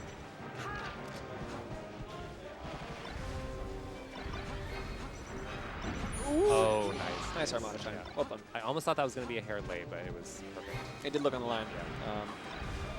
But well done to Geo to get that. And this is that's a big momentum swing here. And if they can get this edge guard. Yeah. Needed a super notch angle to get that. Yeah, get yeah. That ledge. I was wondering if they had those. Yeah, it doesn't. If they do, maybe they don't have that one. Yeah, notches. Yeah. What's your feeling on notches? I think notches are cheating. But I have a pretty liberal view of what is against the spirit of the game, if not cheating. Are you a box denier? What's a denier? Or a maybe denier is not the right word. Rejector? Yeah, yeah. Yeah, I don't really think. I personally believe that you can't have full digital inputs in an analog game. I think that's just that's the start where it starts and ends for me. What do you think? I base my opinion more on results. Okay. Where like I feel like box players aren't having significantly better results than when they were playing controller. And we have like a few examples of people who switched and kind of performed the same. Yeah. So to me, it's like not a huge deal. But I know there's a lot of people who are really zealously sort of against box, which Yeah. I don't know. I don't have super strong feelings. At As the local someone level. whose hands have maybe like 6 months left of life in them. Oh no. I months? hope they're hurting right now, honestly. I'm sorry to hear that. After like 3 double sets. But I kind of hope there's like some version of box out there someday when I need it. For your ergonomic purposes? Yeah, absolutely. Well, yeah. I mean, there's so many valid reasons to play in the box, and I don't think anyone really thinks that they're invalid. I think. I heard a quote from a sort of like a disability activist talk about, how did they phrase it? They were like, we are all only temporarily not disabled because like everyone will be at some point in their lives, probably. And that's how I feel about hand pain in this game.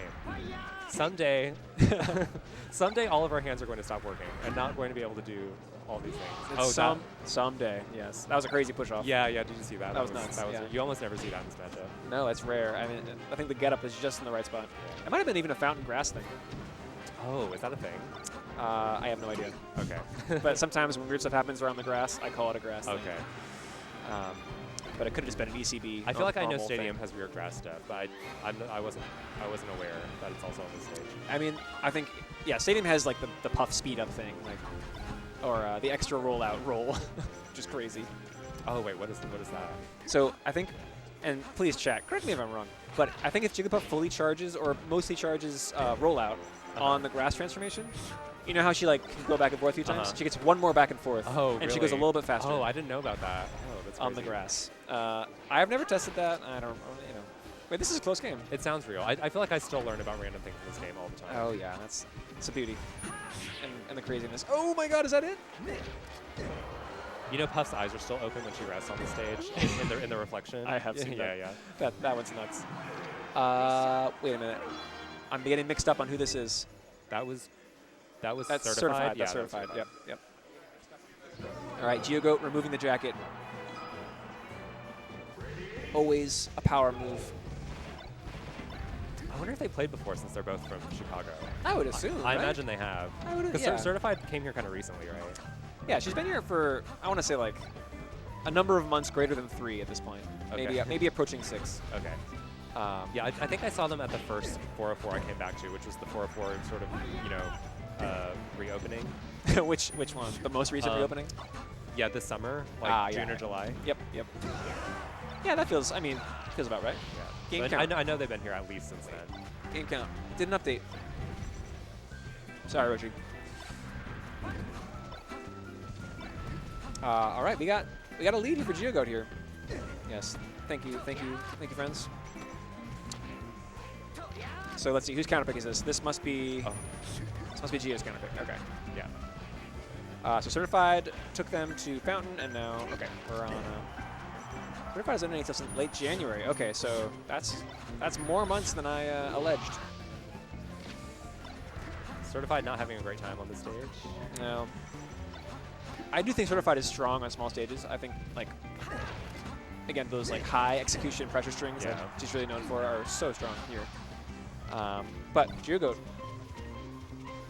playing well. Ooh, love that little dash back. Baited out the spot dodge. Oh, nice crouch. Yeah, are you the kind of person who thinks that, like, you play Peach, you don't play Fox, neither do I. Yeah. Do you think that Fox Dittos are the quintessential melee, or do you think you think Fox is part of quintessential melee? What's your Fox perspective on that way? I think the spacey matchups are, I do consider them sort of quintessential, canon melee events, for sure. Yeah. There are some matchups that are non-canon in melee that should not exist. I Like saw what? an Icy Dittos once. Oh, yeah. That was insane. That was when the Icies were like really out there, in like 2018, Oh God, like the 2017. Chudat revival days. when like Chudat, DizKid, Army, like all those Admiral, like all those people from that era. Yeah, the During the wobbling- brief window of time that wobbling was allowed again. Yes. And then it was no longer Windows after open that. and they close. Yeah. Yeah, it's interesting because I don't even think Fox players think that like Fox is the game, right? Yeah, I actually hear a lot of conflicting feelings Fox players have about this matchup. Mango famously does not play this matchup. Famously, yeah. Yeah. Which I is think- interesting. And we were talking about variants. I feel like the variants is kind of a reason a lot of Fox players don't like it, Yeah. Um, And a lot of the best Fox players are like so good at reducing variance, right? yeah, Like, yeah. You got your Codys and your Mokis are hitting their stuff. Right. And they're not throwing games very often, unless it's to Zane, I guess. We call it high variance all the time, but like results-wise, like, is it really? I don't know. Maybe mathematically, no. Right? Like, I don't really feel like it is like too strongly. I almost never see like huge upsets from like a lower ranked Fox versus like a top player, No, very, very rare. Right? That's true. That's true. I think this is just more Fox propaganda, Yeah. mythology that they spread. Well, the irony is that we need Fox, but we also need not Fox. Yeah. Like, the game cannot exist with just Fox. It cannot be exist without Yeah. I Fox. totally agree. And I think that's a beautiful thing. It's a beautiful balance. Like, it's amazing that there's still people playing both sides of the coin. Yeah. For sure. So, thank you, Fox players, for playing Fox. You're awesome. Thank you for not Fox players for not playing Fox, too. Yeah. Absolutely. Natural selection a little bit. And this is a Game 5. Excuse me. Pardon my... Yeah, the way the spread of players who, the character spread in terms of like the community as a whole, like, kind of works out because, Fox is so essential to the game and we have so many Foxes. Yes. It would kind of have been a shame if like if Fox was like a rare character, like people just didn't play him. Right. It would be a totally different game. We'd be watching Peach Samus. We would. Like Like, people complain about Fox. for 45 minutes. Right. And luckily, Fox is Yeah. like as good as he is. Like, Yeah. Melee would not be here. Yeah. I think we have to own up to that fact. I actually kind of consider Peach like not super essential to the game. She's kind of like bonus content, DLC. Yeah, In my opinion. I think that's reasonable. Same with Samus. All of those like weird like low high tier / high mid tier characters. The Luigi, Yoshi, Samus. the Pikachu's. Yeah, Luigi's like a little lower on the tier list, I would say. Yeah, To where he's like the second or third DLC. it's 2-2. Down. I swear to God, I'm clicking it. Yeah, we keep changing it and we keep going back. Oh, should I do that or no? Should I change it or no? Okay. Oh yeah, it's still not updated. Yeah, I don't know. I think Roshi's saying that he needs to do it Oh, okay. on his magical screen. Is Puff DLC? I don't think Puff is DLC. I think Puff is an important predator to Sheik, and maybe Puff is the counter floaty. Puff is I wouldn't even call her DLC. I would call her like unofficial content. A mod. Puff is a mod. Puff is a mod. Because I think that, in my opinion, the quintessential melee triangle is Spaceys, Sheik, and Marth. And Yeah, Falcon in a similar cross-Sheik Spacey hybrid. Yeah, I would agree. I would agree with that. And I agree with what you're saying about like Peach kind of not needing to be there, but it's cool that she's there. Yeah. It's all right.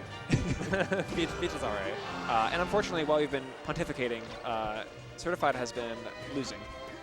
And All right. Will well, SD. So yeah, Jugo kind of pulling it together. Anticlimactic end to that set. It but- was. Yeah.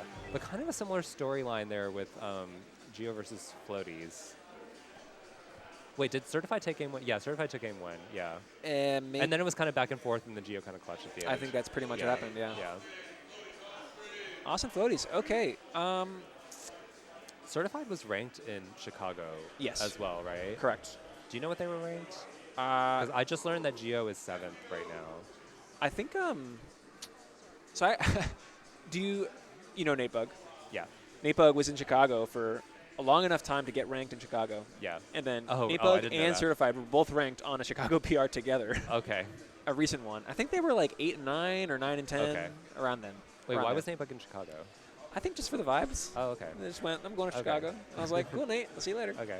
They came back a Puff player, so it was tough. Oh, they were a Fox player before that. They weren't were, I, but I now heard, they're a Fox again. I so. heard about that. Okay. And Wait, they're a Fox main again? they are, yes. Okay.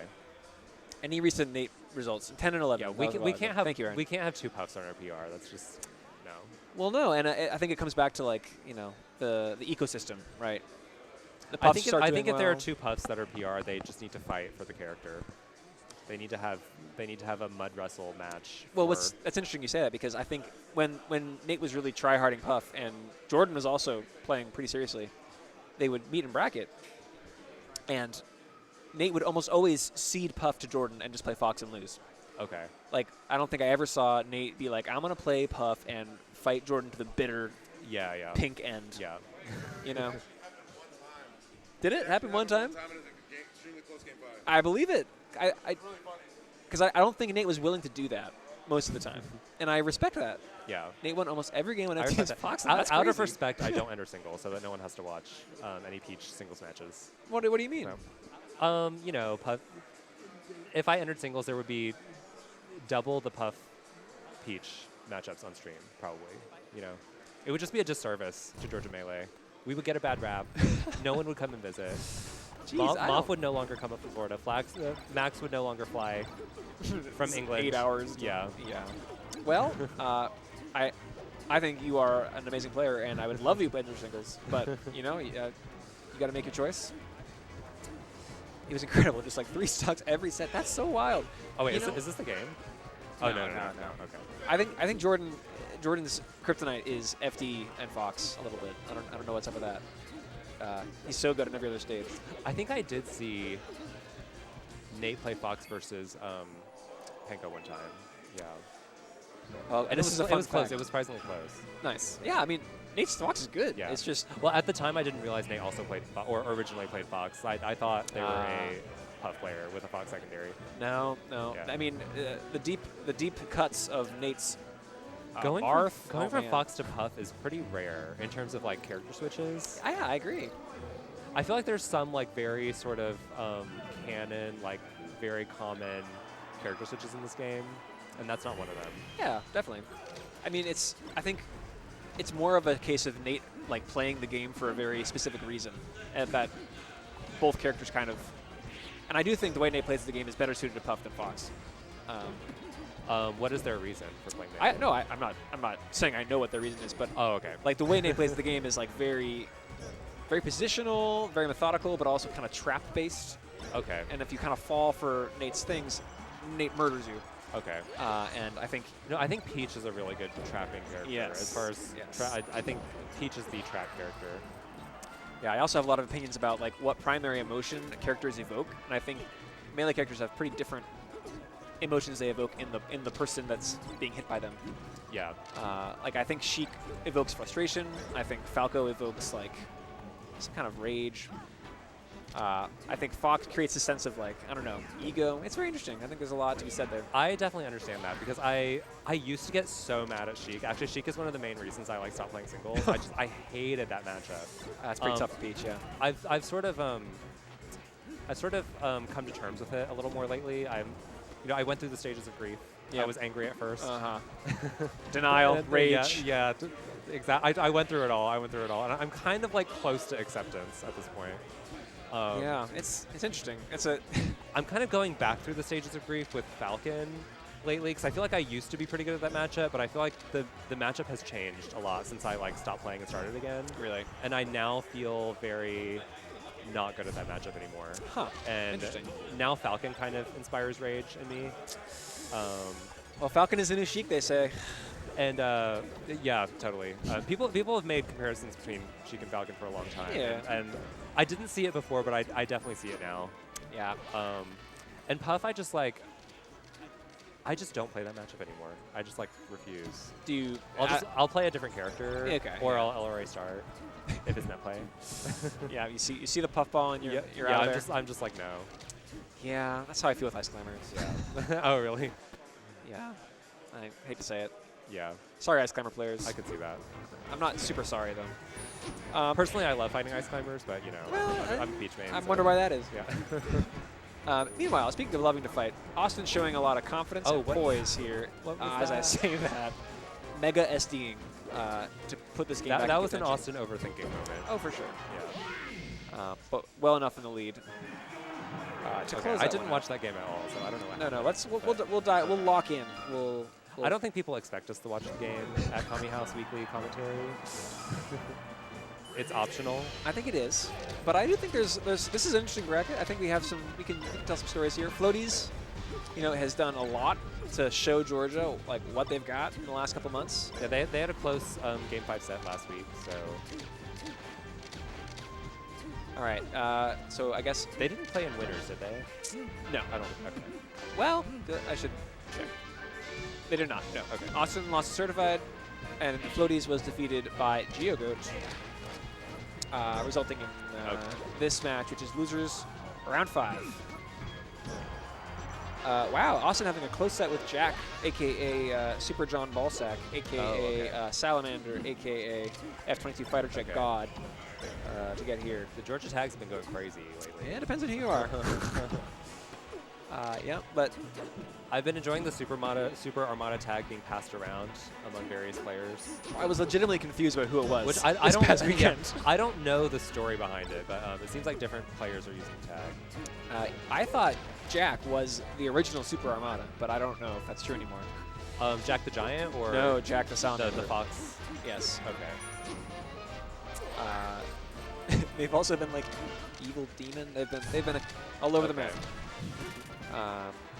And Floaties is all over Austin right now, locking down Sheik with the lasers. Floaties got a strong punish game, strong neutral game. You're not going to get much for free from him, especially for Sheik, I would imagine. That was such a long range up tilt. Ooh. Falco's up tilt has definitely sent me to a rage before. Speaking of feelings about characters. Nothing worse than when he does it again. The move is just ridiculous. Fox and Falco's up tilt are just so ridiculous. I'm sorry. They are. I'm sorry for any up tilt lovers out there, but that move is crazy. If we want to nerf something, let's nerf up tilt. I think we're focused on the wrong things. I think the Spaceys are, or it's not really the Spaceys wanting to nerf Fox, but people are sort of. What a grab. Well observed by Austin. That was nice. I don't know. I'm thinking of all the moments where I see a Spacey up tilt predictably and I grab them and it feels so good. It does feel really good to punish it, but getting punished by it, especially when you know it's coming, and you still get hit by it. Oh It is a little bigger than it needs to be. Yeah. Oh, okay. Thank you. Okay, Super Armada was originally bagged. Excuse me. Okay. I'm off by a lot. Oh, B used. Has there really been only 3 Super Armadas? Yeah, can we get this straight, please? Last stock here on FD on Floaties counterpick. Floaties very, very clearly setting up camp. Austin carefully considering how they're going to approach. Oh, what a grab! Nice grab. Austin is not a tech chasing type of Sheik. Oh no. Back throw. Okay, what do we got? Interesting. I've watched exactly 1 Ginger video. Oh, that'll do it. So apparently, if Falco's at low percent, maybe only at 0, if they jump insta up B and Sheik back airs them, Falco can get the ledge before Sheik can. Ginger taught me this. Oh yes, I saw that video. You see that video? I think Ginger made like a Twitter video about it. Okay, right? nice. Yeah. And I think about it a lot. And Yes. not just in that exact context, but also generally when a back air from Sheik is Falco not side that B's bad. underneath Sheik, Yes. right? Yeah. So I thought that was interesting. I did not know that was like true. And not a lot of players are thinking about the game that way. So it's.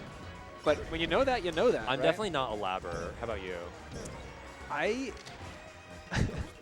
I will if I'm very, very mad. I don't remember the last time I plugged in and played the game by myself. Yeah, I've done it recently only because I got a lot of feedback about my punish game being terrible. So I was like, all right, I gotta fix this. Versus Spaceys? Yeah. Okay. Just Rourke made fun of me on stream once, and I was like, okay, I can't let Rourke down. So working hard on that. Not the Rourke call out. No, it was tough. But typically no, and you know, and nowadays it kind of feels like you gotta have some stuff on lock. Austin, I think notoriously a player that like plays his game. Yeah, that's one way to put it, for sure. And when it works, it works. I don't know what's going through Austin's mind a lot of the time when he's playing this game.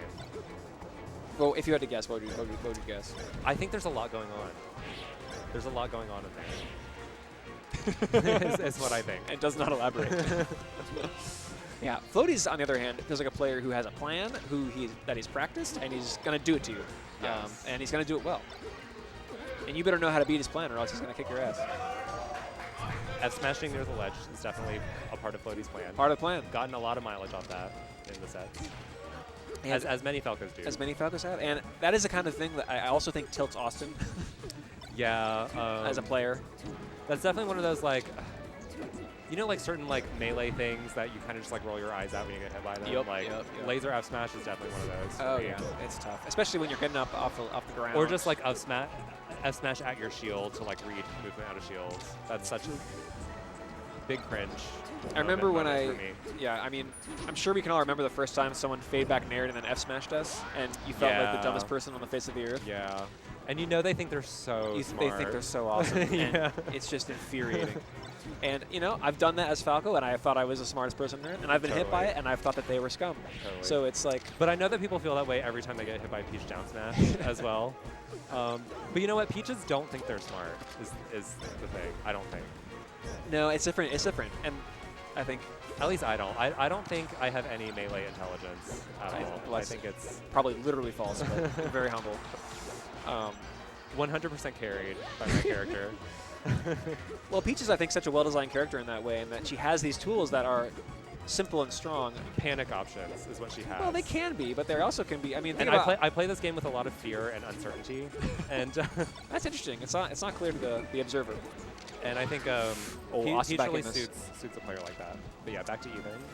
I don't know. It's character psychology. I think is a fascinating realm of fighting games. Yeah. You know, there must be, like I want to see like an MBTI style personality test, but with like melee characters. Like I feel like that your melee main must say more about you than like, you know, those types of things. I would think Are so. you into those things like MBTI and like the Enneagram and stuff like that? I enjoy them. I wouldn't say I'm like totally convinced by them, Do but you, do you know what your Myers-Briggs personality yeah, is? it's changed over the years. Mine changes depending on my mood. Oh my God, Austin wins. Oh, nice little gimp there. That's I don't know tough. how Floaties ended up off stage there, but Floaties SD'd at 0-ish the first, Oh, so okay. the second to last stock, and then Austin Okay. just outplayed him in the last stock Okay. there. I don't know how he got there either, but he died. Mine was ENFP most recently. oh, okay. What about you? I could see that. I sometimes test as an INFP and sometimes as an INTP. I've been INTP before, yeah. You've been INTP? Oh, yeah. Oh, ENFP to INTP. I changed a lot after Yeah. college. I feel like the more sort of like, when I'm in my more like introverted times, I'm more of like an INTP, but when Yeah. I'm more extroverted, I'm like an INFP.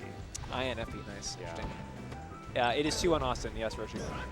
Yeah, that really was a Floaties game, and he did lose it, which sucks. I have noticed if there's one gap in the Floaties, I guess armor, is they do tend to get a little bit shook at like the middle end of the game. And I Wait, think, Floaties does? yeah, I've Yeah. I've seen them SD or get like kind of Oh, okay, roughly yeah. gimped in a way. I don't think they're. Yeah. I'm INTJ. Yeah, please put your Myers-Briggs in the chat, Yeah, everybody. yeah, we'll Drop we'll your- analyze you all Drop your live on Enneagram stream. as well if you know it. Yep. We'll do some Rorschach later too. And your Hogwarts house. gotta have the Hogwarts house. Do you know what Hogwarts house you are? I'm either a Ravenclaw or a Slytherin, I think. Hate to say Oh, it. interesting. Yeah. What about you? I've tested Slytherin before, and I've also tested Hufflepuff. Yeah. But I'm gonna choose Hufflepuff. Yeah. I don't want to be Slytherin. Me neither. You know, I used to think Slytherin might be cool, but then I actually rewatched the movies recently, and I was like, okay, like no, like they're like not okay. Like No, like, it's not chill. I don't even know why they're even like allowed in the school. Yeah. Like Maybe because the story needs a like balance. the founder of Slytherin was like literally Hitler. Really? Like basically. Oh my God, J.K. Like Rowling. they were like we Chill. need to eliminate all the like non-pure like Oh, wizards or you're whatever. right. You know what I Yeah, mean? yeah, Like yeah. that was like his whole thing. Even And- Voldemort wasn't that bad. Voldemort just Yeah. wanted to rule the world. No, Voldemort is like he's actually just carrying out Salazar Slytherin's like mission basically, and like that's just like allowed of the school. They're like, yeah, we have that. Yeah, that's like And having. it's a legitimate faction in the school. Like Right, what? right. We have the There's a lot of questionable things that JK like allows in her universe. You know, people talk about the elves a lot. Like they're just like, oh yeah, that's my slave, and like everyone's just like cool with that. You know what I mean? Yeah, Like, you're right. like it's some wild stuff. Well, I remember. I mean, not to get too political here, but I do remember when people started first talking about like some of the characters in Harry Potter and how they were not so chill. And It's I was kind like, of a mean-spirited series, honestly. If you like go back as an adult and you watch or read it, it's like it's a little mean-spirited. I have to Yeah. say. yeah. There's a scene in like the last movie, I think, where they're all just like kind of like mistreating Sirius Black's elf because he's like a little bit of like a shady Creature. type of creature. Yeah. That's shitty. And they all kind of like, I don't know, they're just like really dismissive and like weird around him, but it's like, Huh. that's like a literal slave. You know Well, what yeah, I mean, It's the- like, the slave like what is connotations going on? And were we're odd. supposed to be like disgusted and like annoyed at like creatures' morality. You know what I mean? Yeah. Anyway, back to Melee. This is a crazy game 4 here. Yeah. Floaties fighting to stay alive This here. is a crazy game for. But I'm they sure that are. was a very good game because it looked really close. They are toast, unfortunately. Good run from Floaties. Well played. I don't think we know who won P+. It wasn't. Being well, called obviously a the Slytherin Brocket kind of is is a not good. microaggression, I think. Maybe a little bit. Oh, I came in 4th. Let's go, me. And let's see what's happening. So I think that was losers. So Moxie won. GG. That's crazy. Wow. Vivian's insane.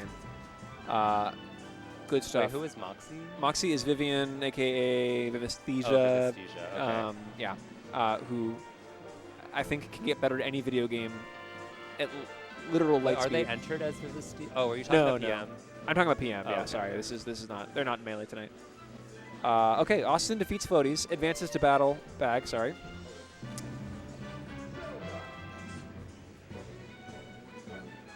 Ooh, we got. Cool. Yep. Thank you, Roshi. That's my friend.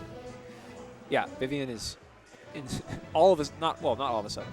They've been grinding super hard. They're now really good at Lucario, and we should all be afraid. Okay. Are they maining PM these days? I'm under the impression it's their main game. Okay. Yes. Did they But- start as a PM player? No, they're like a really cracked Ultimate player. Oh, that's right. They were like ranked in Ultimate, Yes. right? Yeah. I'm not gonna drop their tag, but it was someone I'd heard of from Ultimate. Okay. So they were. Are we not supposed to know? No, Was that like a past life that we are not supposed to know about? No, I don't know. I just don't want to. This is the game. This is the game. Okay. Yeah. No, but they fundamentally understand competition and improvement. I think is fair to say. Okay. Speaking of competition and improvement. Yeah. We Well, got Max this is a versus Georgia Gio. Classic. 2 out-of-towners in the finals. No, don't say that. That's sad. Also, has to be in other games. I mean, they were Moxie as an ult player too. I thought they were. Oh, I thought they had a different tag. You have to understand. I sort of came up in the scene when like Yep. Thank you. when the visiting out-of-towners were like Florida players like Wizzy. Yep. And they would just come and like just shit on us. You know what I mean? Like, and this was before Wizzy was like a super top player too. This Really? This was when Wizzy was like on the come up, and he would literally just shit on us. And Dang, it was that like sucks. it was so sad to watch because I was also like new to the scene, and I had my heroes like the Campbell brothers and like. What year are we talking and, right like, now? Baka, What year is Baka this? for Moe. Baka for Moe, icon. like it was like that era. So what? But can you give me a year for real? Because I'm not totally. So I started in like 2014. Okay, So this is okay. probably 2014, 2015. Got it. Okay. 2015 Georgia Melee. Yeah. Different times. Well, we got the whole UK represented here with Max, which is pretty sweet. When did you start playing Melee? I started playing Melee also in 2015. Okay. Yeah, I was definitely a doc kid. Okay. I didn't take it seriously until I think. Well, you're not from Georgia. No, I'm from the Boston area. Boston? Okay. But I grew up playing Melee in NorCal. Okay. back in like the Golden Bear days, if that Okay. rings a bell. Is that a tournament series? Yeah, it's a classic Berkeley tournament. Okay. And I did not go to Yeah. Berkeley. Okay. to be clear. But yeah, and I've been playing a long time too. Not very successfully, but having a lot of fun. I played in Australia for a bit too. That was crazy. Oh, Australia. Yeah, it's Did you Australian play? Did you play the Australian players like Josh Man and Oh, yeah. Spud and? Oh my God. And Spud and Sock. The real Sock. ones know Sock. I have seen Sock and Bracket at a few majors, and I did not know they were Australian. Actually. Yeah. Eric is a champion. Thanks, Eric. You're also a champion. And the champion of that first game was Sheik, right? Yes, yes. Hell yeah. A dramatic offstage fair to end that game. It will become the best in 5 months. Hell yeah. I gotta figure out how to beat Sheik. So I think it's fair to say Max is favored here, right? They're the first seed. I think they are. Yeah, for sure. Got a couple more Melee accolades. Yeah. I actually didn't know that much about Max before this week either. The only time I had seen them previously was in the infamous doubles tournament with I4 and Fek, where they took J-Mook and Cody to Game 5. Really? I don't know if you saw that. I did not. But yeah. I love how much you knew about that. Do you know about I4 and Fek? The French sisters? I have heard of the French sisters. They Yes. play Peach Marth and Peach Sheik. Peach Sheik. Yeah. I4 is Sheik. And I4 also just won a pretty big tournament in Switzerland. That's I want to awesome. say over Jaw Ryden and Riggs. Oh my god. A decisive 6-0 victory. in Oh, France. shit. It was kind of insane, actually. Wait, so that's the Peach or the Sheik? The Sheik. The Sheik. I would highly recommend people watch it because, yeah, that is definitely a new top player in the making. I4 was looking pretty unbeatable. That's so cool. Yeah. Well, Melee and the needs fact that stories she like has like that. a sister team Yeah. mate is just so cool. Iconic. And it's impeaching. It's truly like the rebirth of welcome back Lindgren Brothers kind of moment. Roshi told me not to. Oh, Max went for it all but didn't need to. Yeah, Max looking strong here. Max looks really good in FD in general. Up 2 stocks on FD. This is kind of grim. I mean, they looked very strong versus Jake. They're looking good right now. Yeah. Oh, what a ridiculous up smash. It's a secret third sister. Thank you, Fries. I could have sworn there was a secret third there's sister. a third sister. I didn't know about that. Oh, kind of like the Lindgrens have a secret third brother who also plays Sheik. Oh god, the melee iceberg. I4 beat 8 or so top 50 EU players. Damn, that's so cool. Yeah, and that was right after Jaw Ryden beat J-Mook. He was coming off a J-Mook win. Was that at the Arca Melee? I think. Oh, that's a fair. I think that was when Jaw Ryden beat J-Mook at Arca Melee. Yeah. The score is 2-0, Roshi. Wherever you may be. Yeah, I did watch Arca Melee, and I think Fek like won a bunch of notable sets at that tournament. Oh, Fek did? Yeah, Okay. I'm almost certain. Yeah, I don't know as much about Fek's singles results. But it's so cool that they're also nasty at teams. Yeah. I hope they come to Tango, Georgia Melee's first Yeah, I doubles actually, major. I actually asked Ohan about that this weekend, and he said one of the sisters is a school teacher, so she like absolutely cannot take days off. dang. Yeah. Well- I think it's Fek, but I'm not sure. Can we sub in the other sister? Oh man, Yeah, the mystery Marth sister. Mystery Marth, Yeah. Mr. Rit. Yeah, there you go. Oh, Mr. Red is her tag. Okay. Oh, sweet, awesome DI into tech from Giago there. Yeah, that's what you just said, right? That's a Oh crazy yeah, she beat result. Fat Tino too. Fat Tino. Who's a notable Falco. Yeah, great Falco. I'm happy to see it because I feel like the European names have not been changing much. Oh, can we update this score? I can't. Oh, George told me not to. Oh, okay. I'll try again, but Oh, that's what you were saying a second ago. It's 1-0 max, yeah. I know, but Oh, I'm telling Roshi. is it? I think it's 2-0 max. Oh, is it? Oh, yeah, because No, it's 2-0. Yeah, it's 2-0. You're right. It's 2-0 max. Yeah, this is the second counter pick. But Gio has shown that they are a player who will not give up Yeah. and will adjust. An adapter for sure. I'll reset so you can do it. Okay, thanks, Reggie. I'm on it. Oh, these huge soft combo. bears are so sick. Oh my gosh. Oh, okay. Love that reaction to the get up. Gets the grab. I think it's a stock though. Oh Yeah, my tech into the gosh. edge is so scary there. Yeah. Gets the dash attack. Oh man. Double shine. Good player stuff. Oh, are they dead? Oh, that was such a fast punch dash. Is that an up smash? Not quite. I was going to say, I don't think. You kind of get that dash attack, and they don't have a jump, but you want to up smash right away. Oh, no! Oh, Max misses the ledge or the wave dash to ledge to get the bear there. Lucky for Gio. CC full hop. Very nice. Miss it, but that was there. supposed to be a dare. Yeah, for sure. Yeah, Max does not drop much, so I think these little edges that Gio's finding in the combo are everything right now. Oh, beautiful boy. read. Are we in up throw, up air kill percent right here? What do you think?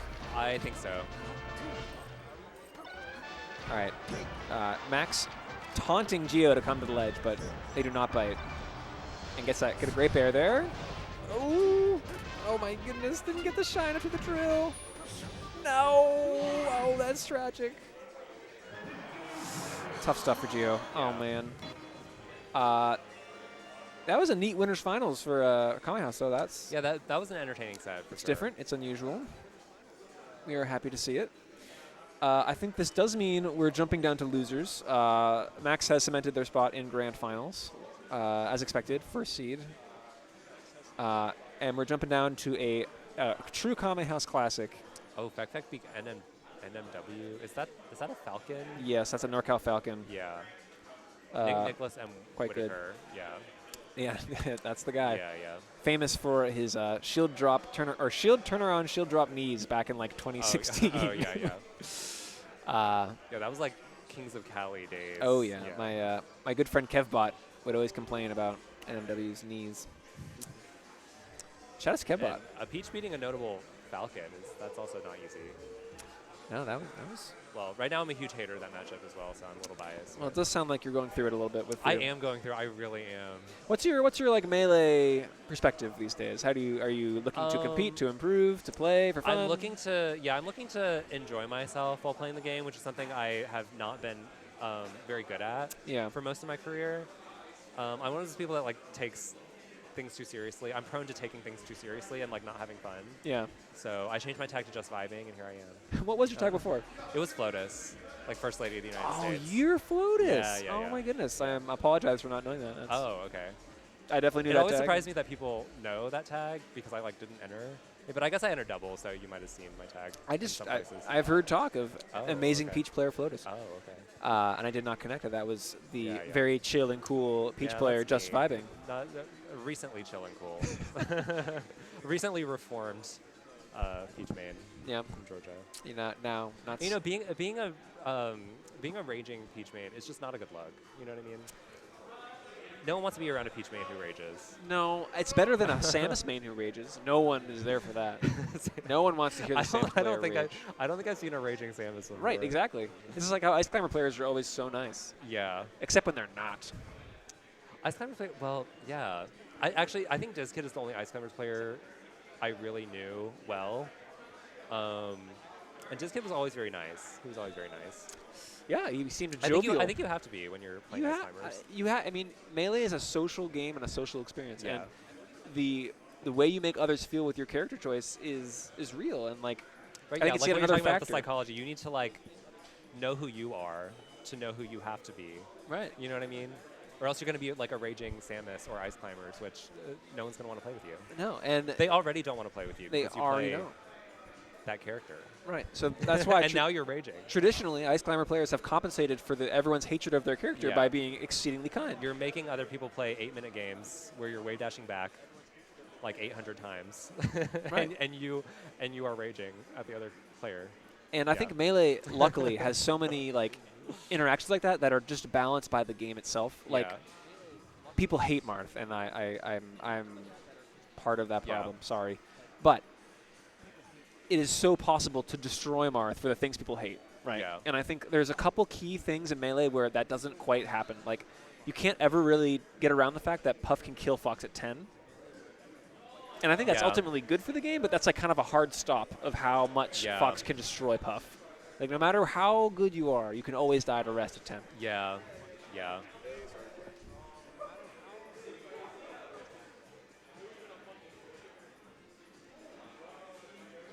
Oh, the game is on. Okay. Excellent. Our bad. You hear them like going blah blah blah blah. You're just hitting each other shit. That sound isn't in the headset right now. Yeah, we don't have game sound. We have right no now. game sound, Yeah. Reggie.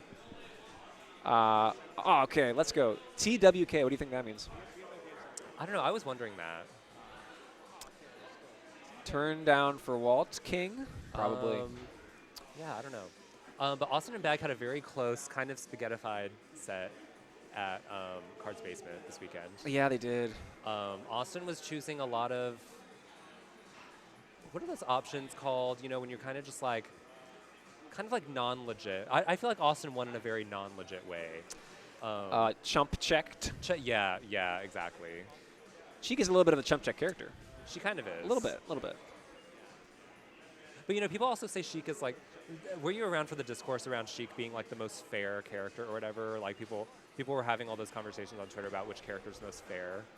And like Sheik. I'm Twitter illiterate. I miss this. Okay. You're better off. I don't have it. Don't go there. Twitter right now. I actually deleted my Twitter last week for the first time ever, and for election-related reasons, or yes. Yeah. Unofficially, yes. Unofficially, yes. That's fair. Don't come for me, Mr. President. But yeah, my mental health has honestly never been better in my adult life. Than this past week without Twitter? Yeah. No, literally. Dang. It's TikTok So, literacy, actually. If you're struggling out there, delete your Twitter. It'll help. I mean, I think I feel lucky, and I don't know how old you are, but I do feel lucky that I was born a little too early to be like super mega hooked on social media. Like I was just. I'm too old to be on there, honestly. Okay, yeah. I'm 33. How old are you? I'm 29. Okay, yeah. I'm too old to be on there. Like just currently? I think you're I- never too I old feel for like social media. Most people, well, actually, Twitter's demographic is aging a lot recently. Yeah. Due to associations with the app. Hmm.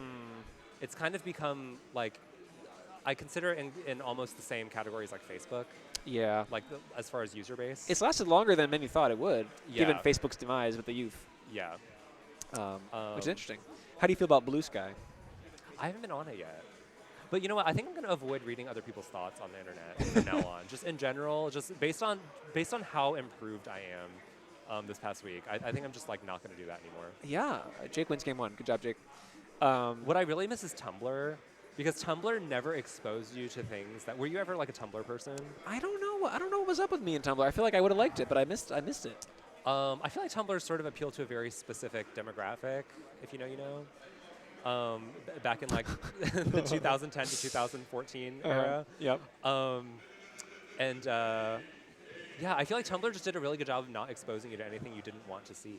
That's cool. I mean, I Whereas think these other apps, they're constantly pushing. I think Discord is good for that too, because it's like actually community based, you know. yeah. Versus these other apps which are constantly pushing things at you. Those are the apps to avoid. Right, and that's their model, right? Yeah. Tumblr I was sad to miss the Tumblr wave. I Yeah. just wasn't allowed to go on Tumblr. Wasn't even allowed to watch like Nod PBS. Oh really? Okay. Wow. Being you able have- to did play you have, like- RuneScape was like a huge scam for Oh, me. wow. My parents didn't know what was going on with that one. Oh wow. Yeah, that was big for me. Or bad, I'm not sure. Did you have like Montessori parents or like? No, not even.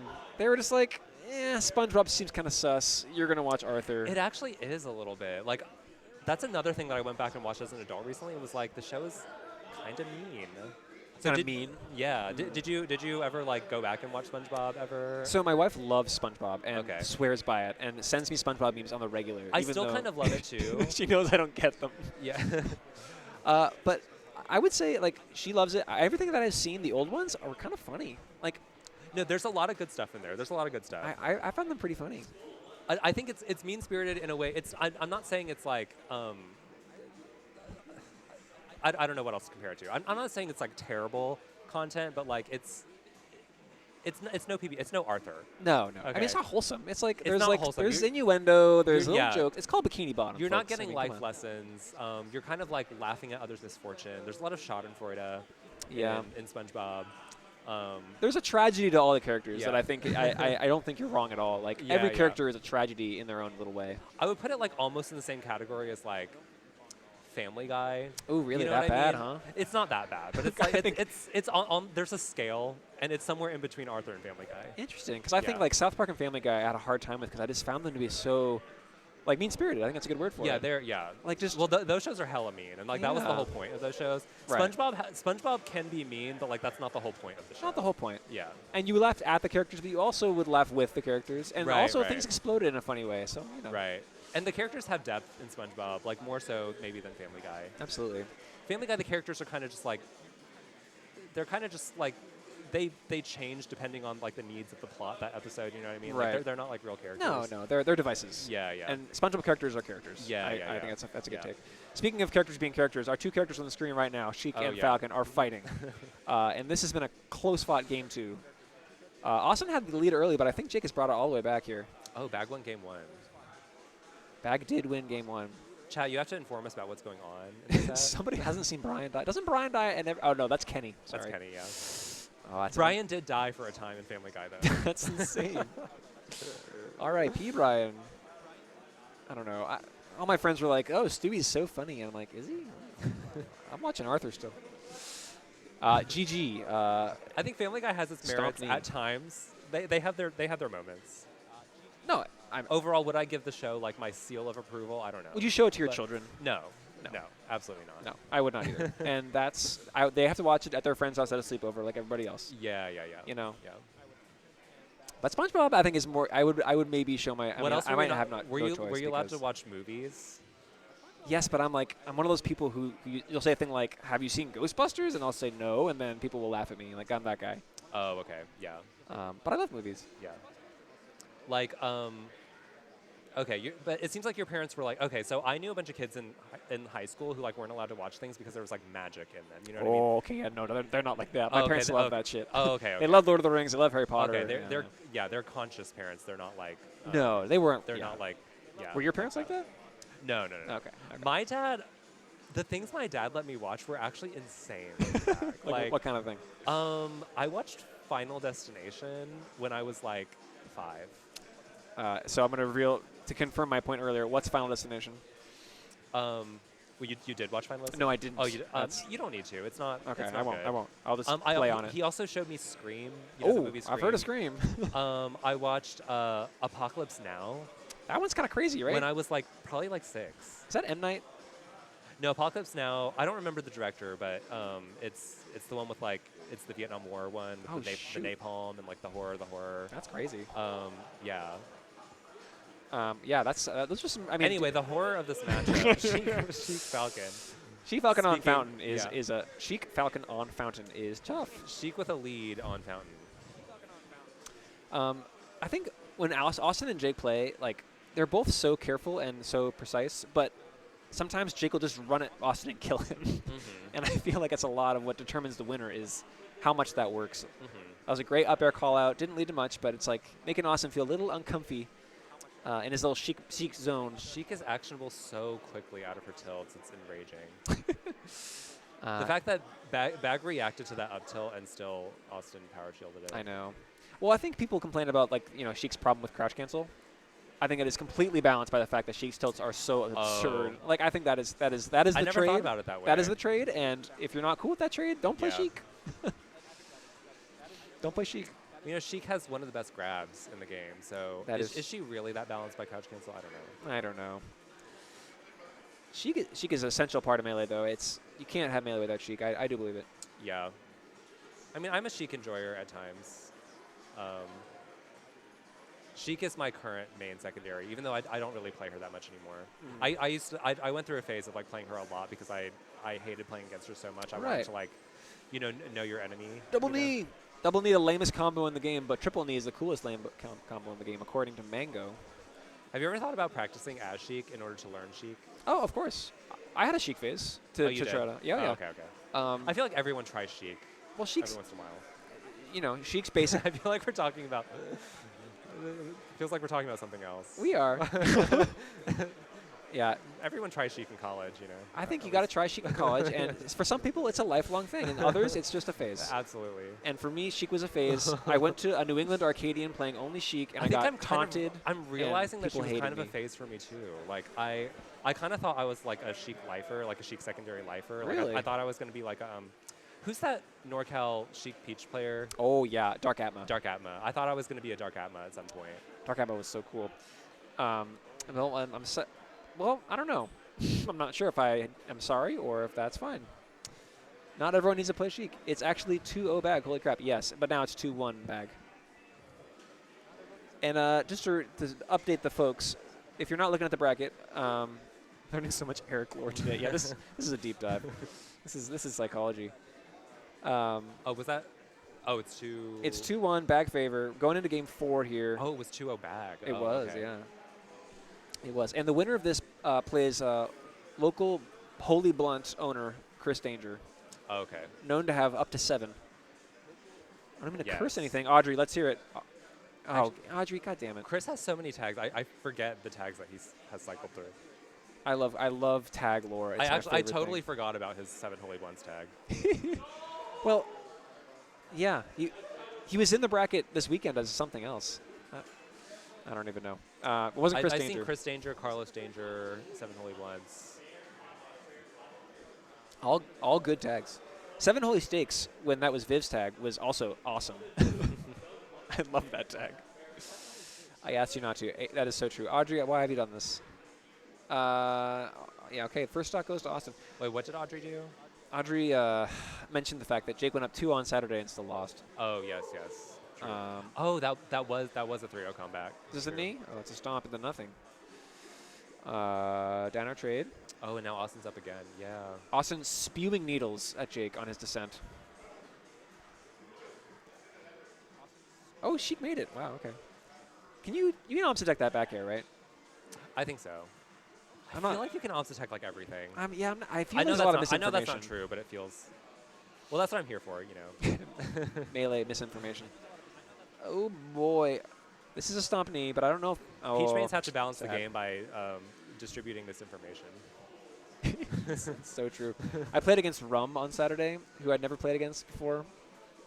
Peach player. Oh yeah, Rum. Love Rum. He was a chatter, and he is such a chatter. He's A a chatter, a chatter. yapper, etc. and you know, luckily for me, I wasn't that A close. very charming one. Very charming. Yeah. But he was doing he was shucksing. He was slapping his knee. Yeah. He plays in maybe like 1 tournament a year, maybe 2. Oh, if really? you're lucky. Yeah. Well, he seemed like a really nice guy. I was Yeah, kind of he like, is. oh, who's this guy? Bring him back. Up air, jump back. They just named 4 applications of double jump. I'm not sure what Aaron's talking about. Aaron, what are you talking about? Peach stuff? Oh yeah. They're talking about like Hyperflow. What are all those other names? Hyperflow, whatever. Subfloat? Subfloat, Hyperflow. Yeah. Overachieving float? Yeah. I think The homie float? having different names for Hyperflow and Subfloat, which I learned are 2 different things recently, is insane to me. Oh, that's Peach Player's information. Yeah, that's. Yeah. It does feel like they've collectively decided It totally is. It to totally just is. have a bunch of funny names for Yeah. things that are actually all the same. Stomp knee? Is Sheik dead here? Someone shouting boom as Jake knees the Sheik. Oh no, down B into you're dead. Not worth. Fam? Oh. Yeah. I mean, I'm not really sure Jake knows his thing about hitting Sheik, but I'm not sure FT's the move. I don't know. Can we get some TWKs in chat if you think that FD is the move as Falcon against Sheik here, as if you're Jake? Oh, Jake did counterpick here. Yeah, but I think Jake's dead. Oh, I feel like Austin should have fallen Baird there. Like, I feel like this is how all the Austin Jake FD games go.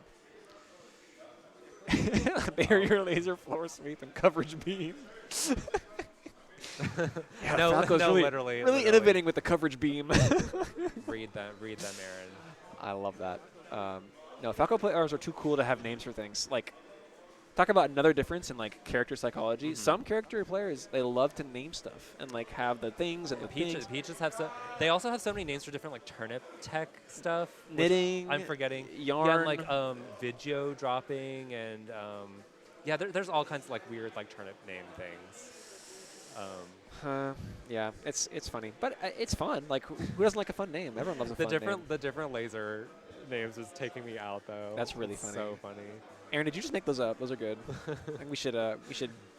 Okay, Jake has seen the light and has gone to the Yosh to counteract Austin's. Oh, double my knee! gosh. Coolest combo in the game. I love that. I saw that coming. That was good stuff. Yeah, Austin being a little more aggressive, Oh, interesting extension. Oh, and it worked good. out. I have a small stage, double equal sign death. Not even single, but not triple either. Okay, yeah, Austin coming into the corner, throwing needles Roll and gets a behind grab. jab. Is this an F throw or a down throw? Okay, that's negative for sure, but ooh, gets hugged. All right, this stock is kind of everything right now. If Jake lives, this game is alive. Stomp, Random? back air? Oh, Oh you're my- dead. oh. Oh, that's sad. Yeah, Austin's too good to fall for that. The other two are just me. that's sick, Aaron. All right, back there, definitely a mistake. Gets the read on the up air. Up throw, up air will do it. Nice. It was a very cognizant crouch by Bag. Okay, who's getting the grab? Who's getting the grab? It's Sheik. PM mode. What does that mean, Jack? Oh. Okay, Austin is making plays. Randall coming to the rescue for Jake. Jake looks a little scared, and Austin is doing things. So I'm a little worried for Jake right now. Up air, up air, up air. Yep. That's a combo. That's a combo. All right, down throw. That's Has the Bag ever stock. beaten Austin? Oh yeah, but Oh, not yes, often. okay. Like it's rare. I'm sure someone in chat knows the exact numbers.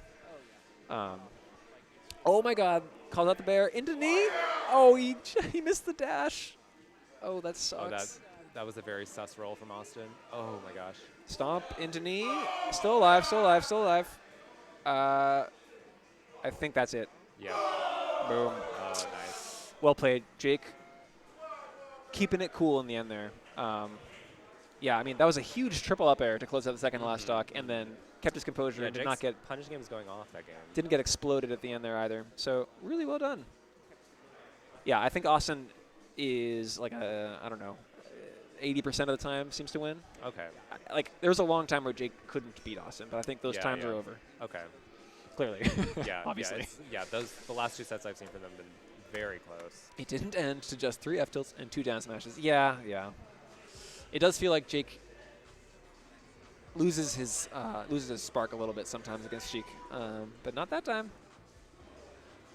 And that puts us in the losers semifinals between Seven Holy Blunts, a.k.a. Carlos Danger, a.k.a. Chris Danger, up against Sky Guy Bag. K3T, I wonder what that means. It's got to be a shout out to Cards Peach, Cat Queen. All right. Oh my God, Jake and Chris are getting up. Where are they going? Your guys' commentary is amazing, by the way. I'm having a very pleasant time. Oh, thank you. We're just vibing. Just vibing. Yeah, no pun absolutely. intended. No, pun extremely intended. Where are those hooligans going? I don't know. I believe that is Jake's girlfriend on screen. I think so. I've seen her in close proximity to Jake all I night. think her name is Sophie, and I don't remember. Yeah, I was wondering if the TWK might have been a tribute to her, but if her name is Sophie, probably not. You know, their hair also is like Jake's hair is blue, her hair is pink. Kind of loving the vibes. Yeah, absolutely. Though, of course, Jake is rocking the blue Santa Claus hat. Looking made for each other. I for haven't sure. seen Jake without a blue Santa Claus hat in some time. He's been wearing it for, feeling the spirit. Yeah, spiritual reasons. Okay, so they battled in winners. They did, and Jake won. 3-1. Though there have been moments recently where I don't know, Chris just wins. Like it doesn't even look like. Yeah, I actually don't know much about their set history. Wait, did Chris win in winners against No. Jake? No. Oh, Bag won. Okay. Bag won. Yeah. Well, so last couple of years, I mean, Jake didn't lose to Chris for a long time, and then they moved in together, and Chris started getting a lot better. Okay, classic. And Jake, now their sets are definitely a toss-up. Yeah. There are some moments where I feel like it looks like Chris has solved it. but not every time. And I feel like Chris ripping it. Yeah. I'm on it. I'm ready. Chris, no. It's your stream, man. We're in. Just from playing both of them, I feel like Bag plays well more consistently. Yes. I feel like it can take Chris like a minute to settle in and to like find his groove, you know? Agreed. Yeah. And I think Which may be why Jake has had the historical edge. Yeah, well, I mean, Chris also just wasn't like the caliber player he is now. Right. Back then, right? Like, misses the side B. Yeah, Jake. I think also I see Chris play the most confidently against Jake. Oh, interesting. Like he's well, I guess it's a comfort. Yeah, it's factor, comfortable. yeah. I think he knows he can do Yeah. the thing, right? Yeah. And I feel like Jake plays his game, and it doesn't always work, as Chris has gotten better. And this is already the neck and neck. This is one of the matchups I think I know the least about. Do you want to talk about something else? Yeah, what do you got? I don't know. Wills just likes to throw things out there on commentary. Do you have any like thoughts, opinions? Do you want to hew close to melee, or do you want to go somewhere else? It doesn't matter. Anywhere. Anywhere. Okay. Melee, whatever. I don't want to go into politics, but yeah, that's a topic I'm avoiding right now. Yeah, I don't want to go there either. Yeah. Let's see. Sorry, because so much of my brain has been consumed. Okay, how about this? Let's talk about the heat death of the internet. The heat death of the internet. Yes. Um, So I've heard. Are you familiar with the phrase heat death? I don't want to assume. yes, but Right. not of the internet. So folks at home, heat death refers to like eventually the universe will just be, all the heat will disperse, all the energy will disperse, it'll just be neutral, everything, everywhere, nothing will be happening. And that's forever. And that's heat death of the universe. Heat death of melee is also its own thing. But let's start with heat death of the internet. I've heard it referred to like, the reality of ad blockers, websites, free stuff, cookies, every buzz internet term you can think of, kind of contributing to this clusterfuck that is the modern internet. I still don't know what a cookie is. I've accepted many of them, but I don't know what they are. Well, cookies are kind of... I think they track you or something. They do. Cookies are like tricky little bits of data. Should I be accepting or rejecting them? It doesn't really matter. See, that's what people say, but I feel, how can it not matter? How can it not matter? Then why are they asking? I'm so confused. The cookie ban was kind of a misguided attempt to regulate the kind of tracking data that websites were using, but they just found other ways to track the same things, and now they're just required to ask you. Okay. So if you accept, you make it easy for them, and they just use cookies. But if you decline, they'll do other things. Okay, what gets me is like we need permission for someone to give us cookies, but we don't for like 8,000 like sales calls on our cell phones a day. Yeah. You know what I mean? Like, Yeah. what is going on? I think that's an example of like the internet. We're hewing close to politics here, so I'm gonna steer in another direction. No, soon, but makes sense. I think it's kind of a fundamental internet problem where humanity couldn't quite figure out what to do with the internet once it had it. yeah. And someone decided it's early new, on it so should we don't, be free. So we don't know. You know what I mean? Right. Like the first people that invented fire, you know what I mean? They were probably like, what the fuck? Right. And shit probably was horrible for a while. Yeah. Like shit probably burned. Yeah. And we're definitely in that phase with the internet, I think. Like yeah. what we call technology is just different ways of using like a database and a cell Yeah. phone. Like that's all Yeah. that's all technology is Yeah. in the quote tech sector. I know there's other things. I'm simplifying, but and I think that's kind of sad. Oh no. Okay, I still don't know what the heat death of the internet is. So heat death of the internet is just the idea that eventually, like, the internet culture as it exists now will consume itself. Like, it'll be so unpleasant and impossible to navigate and do things on the internet because of all the internet things. Oh, I see. You go to a website, you have like 18 pop-ups, you have a cookies acceptance window. Everything on the website is an ad, and then there's the things you're actually there for, which are buried by the ads. Okay. And then you have like a Chrome extension to kind of get rid of the ads, but then that's countered by the website itself, which puts more ads in front of you that get around the ad block. I see. You see what I'm saying? Like, Yeah, it's just yeah. kind of like this obscene mess. Have you seen those like kind of viral videos of that lady who cuts people's hair? And this is gonna be so obscure. Hit and me. I'm way too online. And she like asks them permission. She like films herself like giving haircut consultation. Okay. And she like asks them permission to like touch their hair before she starts cutting their hair. Oh and boy, her this is- comments, you know, I'm sure she's doing this like as like kind of like bait, you know? Yeah. Because her comments are just filled with people being like, why the fuck would you ask people if you can touch their hair? They're there to get a haircut. Like, what are you talking about? Oh man. Um, Okay. And Oh, to boy. me, that kind of feels like when they ask me if I want cookies.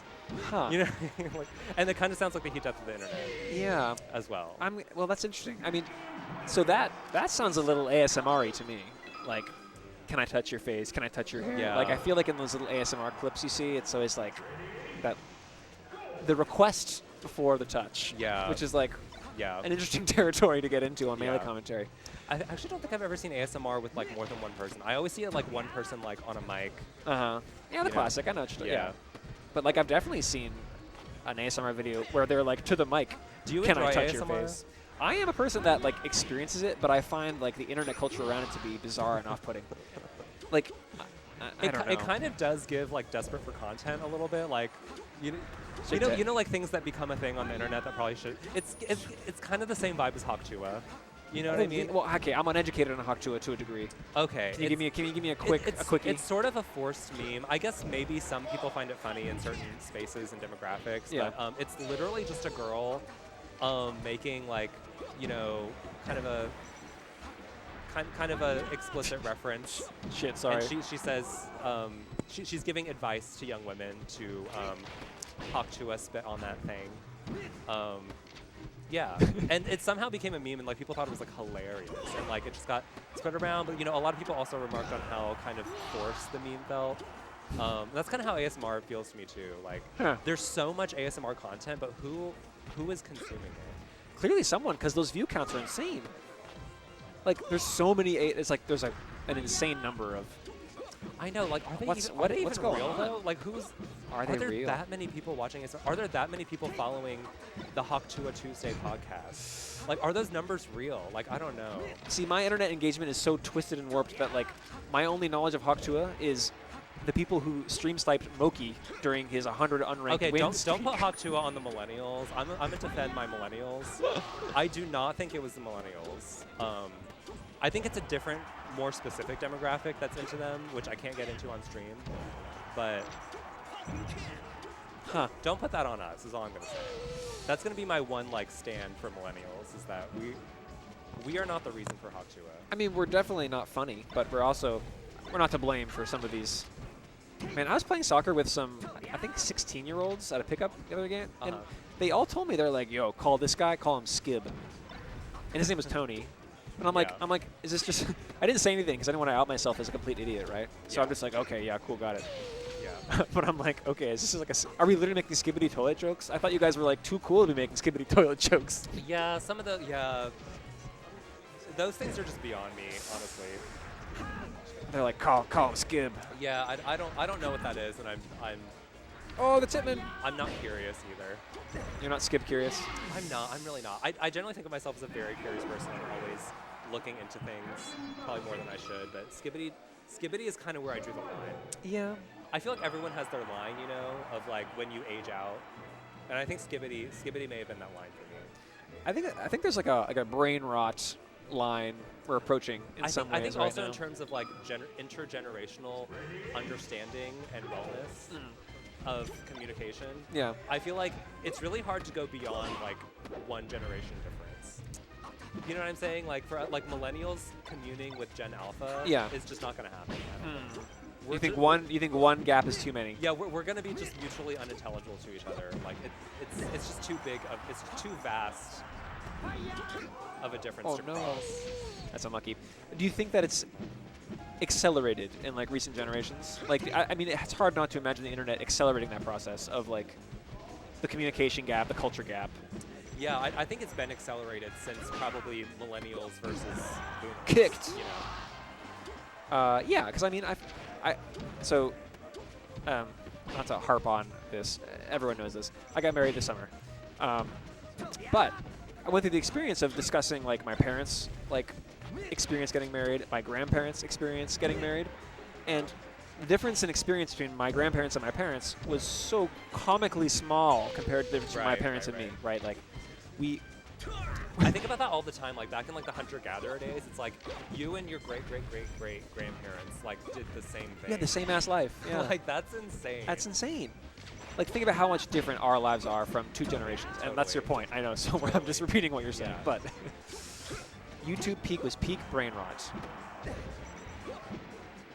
And it Millennials kind and of puts Gen certain Z. things into perspective too, because like you know how like people like painted the same fucking thing like over and over for like 400 years. Yep. You know what I mean? Like the way like art like didn't change, like nothing changed. It's because like they weren't changing. You know, like. Yeah.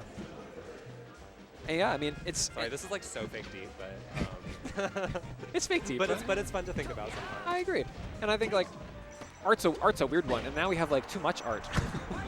We have art oversaturation. Yeah. Anyway, speaking of oversaturation, there's an oversaturation of Fox stocks relative to Falcon stocks on the screen. And is this set count accurate? I don't. I'm assuming Roshi is keeping up with this for us because we have not been watching. Okay. In my defense, I attempted to like genuinely commentate this matchup with Permafrost earlier. Oh, yeah? And I don't think either of us knew what was happening, and it was very difficult. Okay, I think that's this puts us at game 5. It's 2-2, Roshi. I agree with Bacon Barbecue about the connection between Skibidi and YouTube Group. Huh. For sure. Interesting. Yeah. Well, this is game 5. Let's tune in for a moment here. This is Okay. going to be my last game before I hit Okay. the road. All right. So Okay, so nice tech chases until that one. Like this. yeah, I think when you're Fox in this matchup, like there are some big true combos, but I think a lot of the time you're just maintaining advantage for a long time, and you're putting Yes. Falcon in uncomfortable spots where you can either read or react to what he does. And Jake is really, Chris is really good at that. It's kind of his advantage state is strong in general. But then Falcon finds those kind of big ol' Yeah, that, big ol' that stomp approach knees. read with that stomp was very good. Right, and I think when Jake's playing well, he's able to, punish well, but also predict accurately when Chris is trying to come in and stomp the right spot. Gets that grab there, which is not easy. Oh. Yeah, countering the approaching nair well is Chris with the crouch cancel. Goes to the up smash. Oh, I like that. I think we all thought he's going to up the F smash there. Yeah, I agree. That was interesting. If you ever come around to any New England tournaments, I'll come to a New England tournament soon. This is an even game. I think Stadium's Are you fairly familiar neutral. with Dick Ripa? I'm not. I was never super in the New England Melee scene. But I have been to many tournaments there. I went to Chris does die. one Boston sort of what's it called when you just play Melee at someone's house? A fest. A Smash Fest. Yes, I went to one random fest in Boston one time. Really? Do you remember who it was? I don't. I wish I did. They were very nice people. Yeah, they're a good crowd. It was actually the Harvard scene. Interesting. Yeah. Okay, I might not know them then. It was part of the Harvard Facebook group. Back when Smash was organized on Facebook. That was tough. Because I was staying in Cambridge for a weekend. Oh, cool. I lived in Somerville for a couple of years before I moved here. Oh, okay. Yeah. Oh my God. Okay. All right. This might be wrapped up with a Santa Claus Christmas bow and packed up for later because I think Jake's got this one. Harvard lads play Melee. People like Melee all over. Okay. Yeah, Chris's execution is looking a little bit off right now. I think he's missed a couple key punishes that I'm sure he hits normally. And Jake is putting up the wall and saying, "Chris, show me what you got, or else this is over." I'm sorry, my eyes are just glazing over. You're good. You're good. My voice is getting tired. Winner of this plays GeoGoat, and it's going to be Jake. Okay. Okay, good stuff to Jake. All right. GG's, everybody. It was been a pleasure chatting with you all. Yeah, super fun. Harry, it's been a pleasure Yeah. commentating with you. Do it again sometime. Yeah, that was fun. I feel like normally, do you stick around Kame House after doubles usually ends? Or?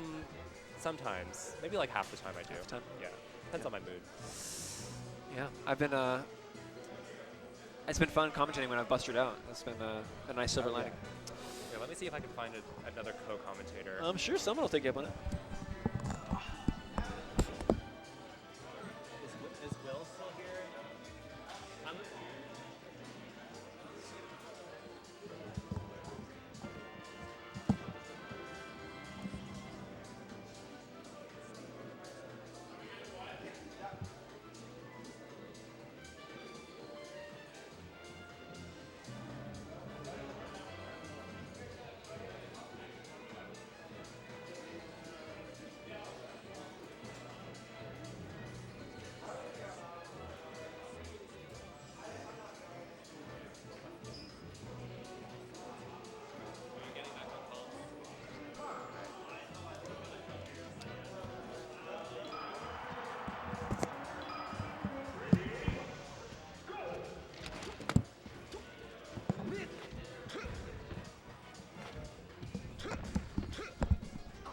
no, it's another Falcon Fox set.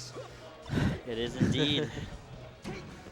I've been saying during every Falcon Fox set that I don't know anything about this matchup. Like, literally zero. This matchup is weird. Fox clearly wins, but you're kind of playing on like a very thin margin. And if you... That's what I noticed. It's like you can get blown up super hard, and I've seen a lot of Foxes get blown up by Falcons. Yeah. Especially when you play like a style like Jake's, you know? Like Yeah. one bad spot dodge and you're kind of getting kneed and dying. I feel like a lot of Foxes are not super great at this matchup. Uh-oh. Whoops.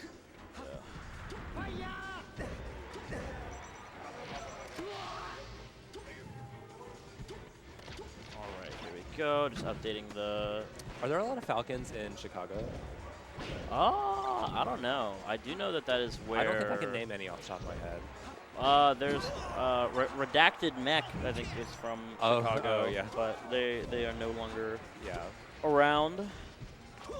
Oh my gosh. Okay. Gio looking kind of sick in this matchup, honestly. Yeah, I haven't really been thinking too much. Let me take a look at what we're seeing.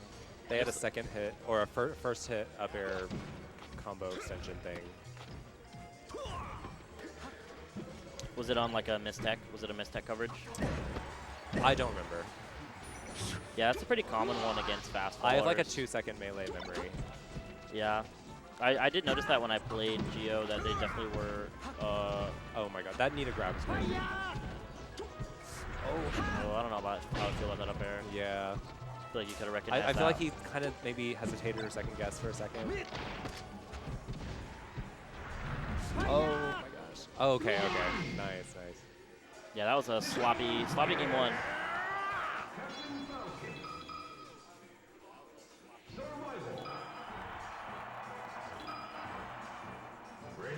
All right, let's see. Let's see how Jake plays FD. I think the key here is you just have to hit hard. And one thing that I've noticed when I play Jake more recently is drill never works. I pretty much get nothing off of drill.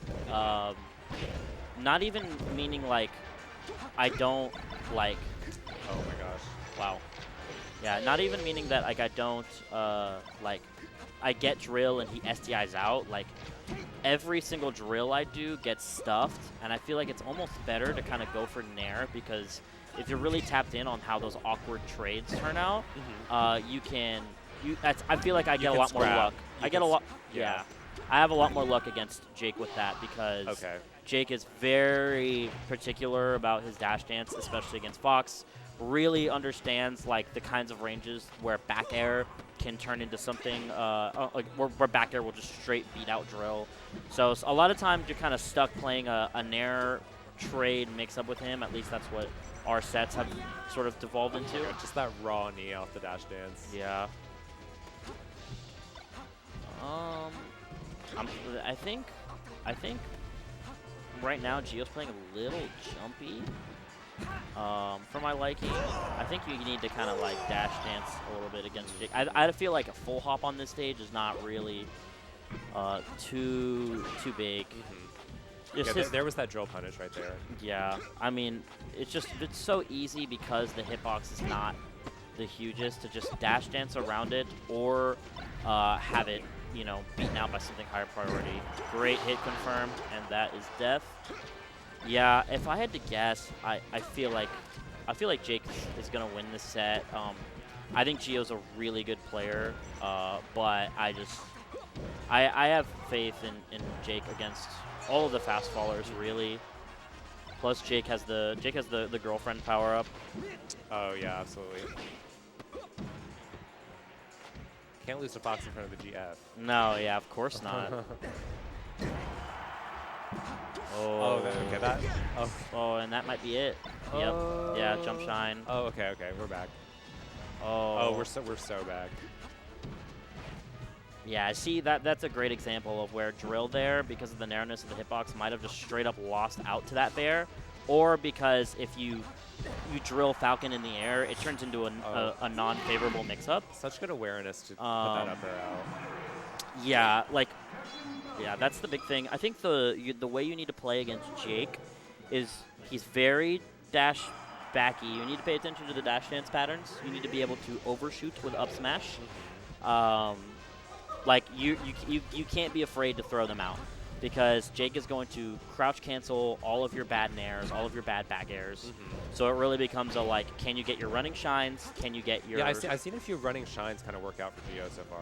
Yeah. I think Jake does a lot better with, is a lot better at dealing with running shine on stages without platforms, or stages with platforms. Okay. I feel like on Stadium and FD, they're a lot more effective in that like sort of middle range. But on a lot of the tri-plats, Jake implements some platform routes to kind of get out the stomps that you need to sort of stuff out running shine. Like Lord Stop will just kind of beat a bad running shine unless you running shine aerial. But if you're gonna what's a Lord Stomp? That's when for the chat. Yeah, that's when you just kind of do that like dash in, fade back stomp. Like so you're still facing the Oh, okay.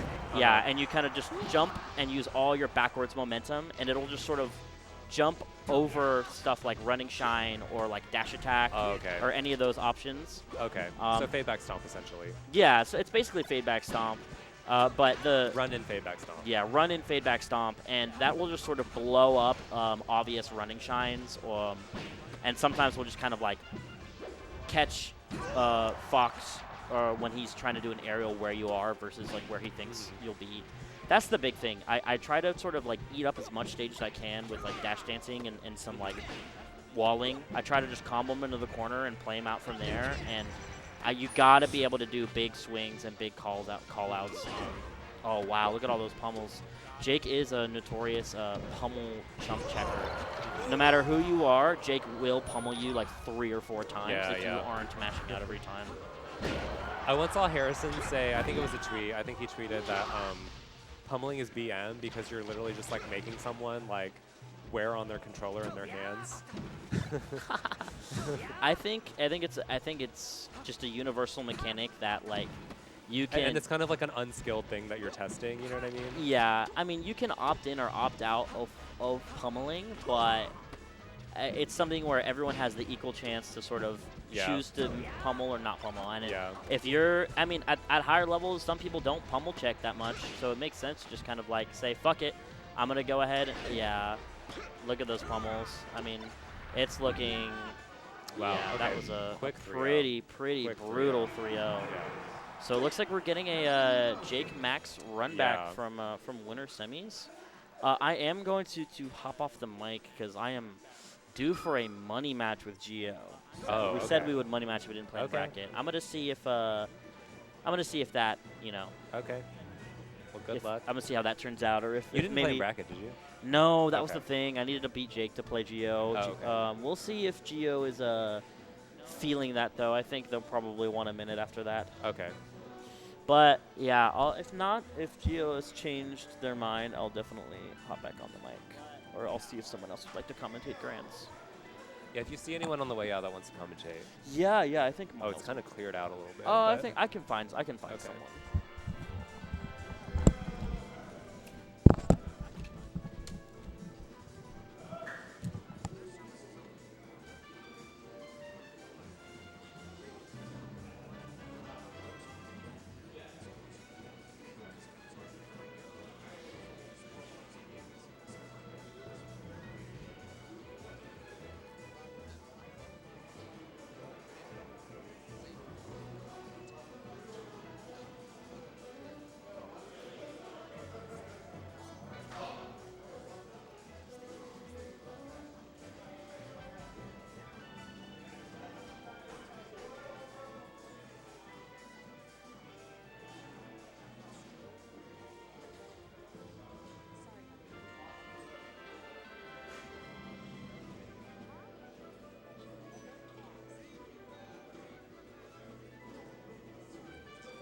Hey, what's good, everybody?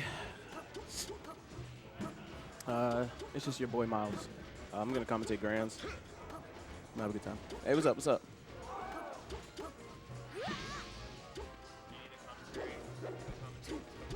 If you would like to, I'm chilling. Like a little bit. I don't know if it's changed since the last time I've been here, but. All right, cool. That's a bet.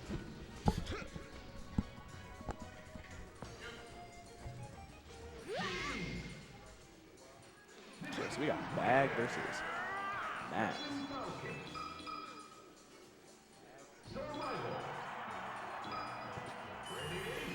So they're going straight into it. All right. Wait, so what's your name, by the way?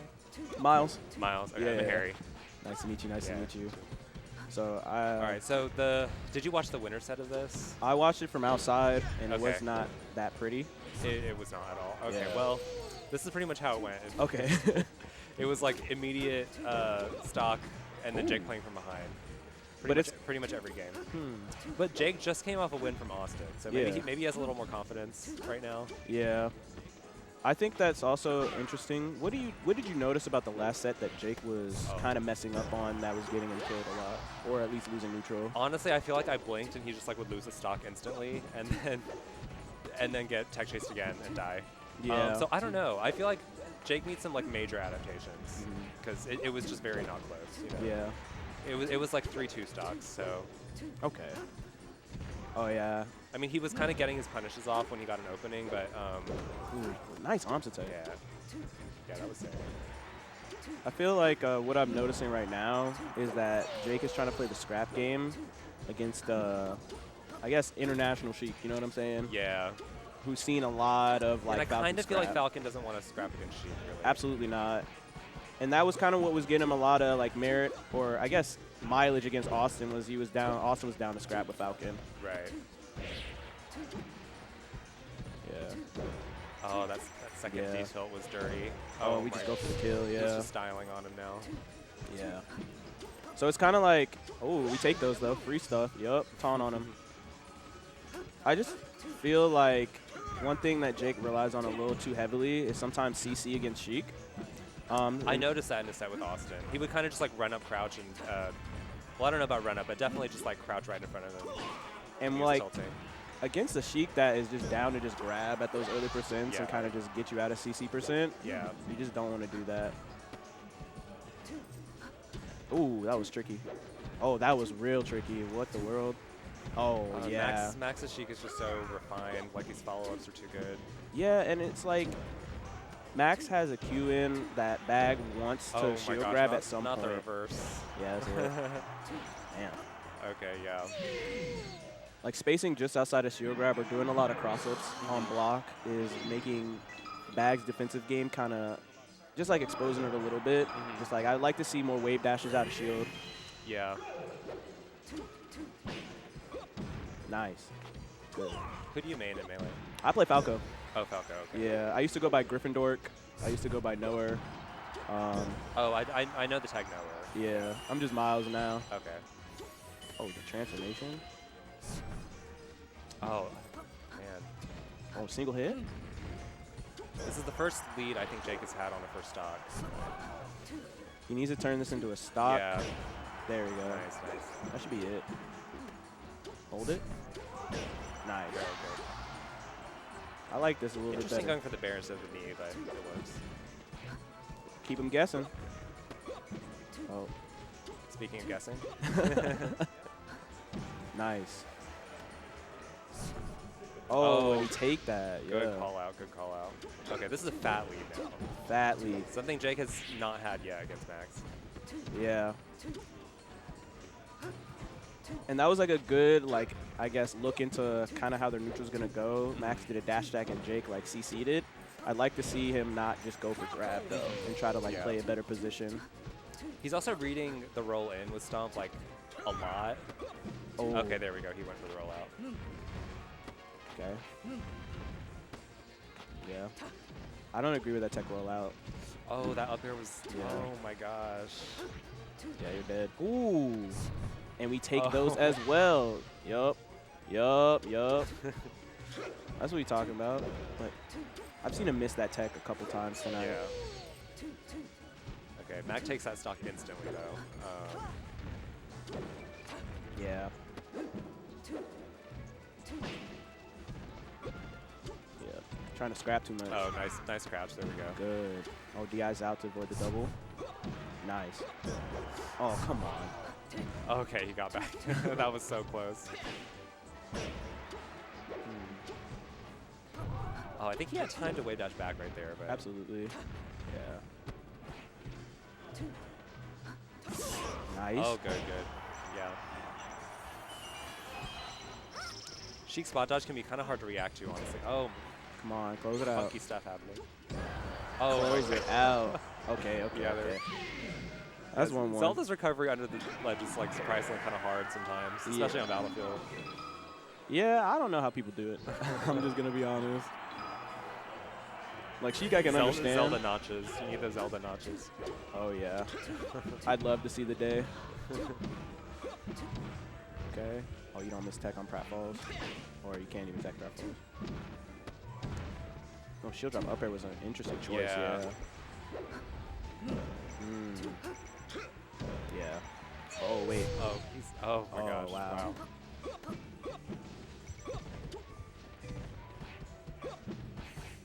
Yeah. Keep using these jabs in these spots. Yeah, there you go. Oh, Back. nice clip. Oh. Oh, man. Not holding away from that me is could've like been huge. Jake is gonna tick throwing a lot right now. He's getting hit with like forward air and then kind of like just holding in on the forward air and getting grabbed afterwards. Oh no. Okay. Jake has the GF buff this week. No wonder he's popping off. Word. Nice. Oh, missed that turnaround. Max's up airs are so sick. Yeah. They're really good at just kind of like putting people in positions where even if they hold down, they still run a mix-up against Sheik. Yeah. Nice. I don't agree. That was a great up air. Yeah. Just get out of there. Just go. Yeah. Yeah, held shield a little too long there. Yeah. And that's another situation where like wave dash out of shield would have allowed him to just like take center stage. You're right. He doesn't do a lot of wave dash out of shield. He's holding or jumping a lot. Yeah. Or grabbing. Yeah. I mean, he's got clipped by jumping out of shield by the ledge a couple times. Yeah. Hopefully he can make something shake this game. Yeah. Oh, that was misinput. Oh, missed the grab there. Oh, still. Yeah, there was another shield hold again. Yeah. That's a little bit of the fear. Do Falcons kind of like just not wave dash out of shield that much? I feel like it's kind of a thing. I think it's pretty good because Sheik is going to try to space tilts and arrows around your shield to not get shield grabbed by you, right? Yeah. So you can kind of like bank on the fact that like what they do up close isn't going to be close enough that if you can just sneak out a wave dash out of shield, you can kind of get away from some situations. Nice. Yeah, I agree, because Sheik's usually standing there tilting, so if you just wave dash away. And see like Max use it there to get close enough to interrupt Jake's dash dance with up tilt. Oh, he just kicked my needle. Oh, yeah, there we go. Nice. Nice. 32% is not that bad though. Yeah. Ooh. As I say that. Oh, just babysit. Yeah, Max does Ooh. not miss those platform tech chases. And again, trying to like go for an opening and just get dash dance grabbed out of your invincibility. Nice. But it's like whenever Max tries to hit at like CC%, Jake is on top with like. Oh, sick shield drop. Oh my God! What the French toast is happening? Oh, yeah. not the needle tilt. Oh my god. Oh my Oh god. my goodness gracious. Yeah. We're just going to have to grab that ledge. Take what you can get, brother. That's my roommate right there. All right, there we go. Raw grabs. I have not Oh wait, seen. wait, you live with Jake? Yeah, I live with Jake and Chris. Oh, okay. I haven't actually not seen a low amount of run-up grabs from Jake as well. Oh. Get out of there. Okay, bad kind of working this punish. Oh, that's it. That's it. Good game. Yeah. All right. Hey, Well, GG's. GG's. I think like one of the hallmarks though was that Jake was getting out of certain situations and immediately trying to run an offensive mix-up as like a reversal, Oh yeah. and just Sheik is just not trying to play that with Falcon. Yeah. So I think what he should work on and just kind of look back at the Austin set and see what he was doing, and then look at this one and the winner set to just kind of see where Max is kind of gapping him in neutral. Yeah. But yeah. What's up? One of y'all be down to do the winner's interview with Max? Sure. Do you want to? Yeah, I'll I do think it. Yeah. I got you. Nice. I mean, it was one set, but yeah, for sure. Sorry. I mean, it was one set, but yeah.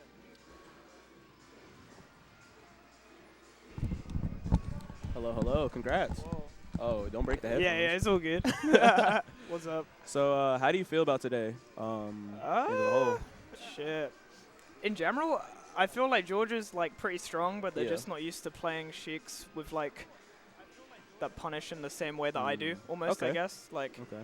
I think like I play like a lot more DI mix-up heavy. Yeah, I noticed that. I also think you're neutral in terms of like scrap situations, especially against Falcon, was very like, I guess, very polished. Do you play a lot of Falcons in the UK? Not. Yeah. So there's someone called Sechi who I like watched like VODs of and played a decent bit before sure. he quit. Yeah. He plays Guilty Gear now, and there's someone called Istar who like used to live in the UK. Mhm. He like moved back to Greece. He was studying there, but he's like the best player from Greece, and he was like top 5 in our region. Okay. And they both play like very like tech chasey, like labbed out styles of Falcon, pretty similar to Bag actually.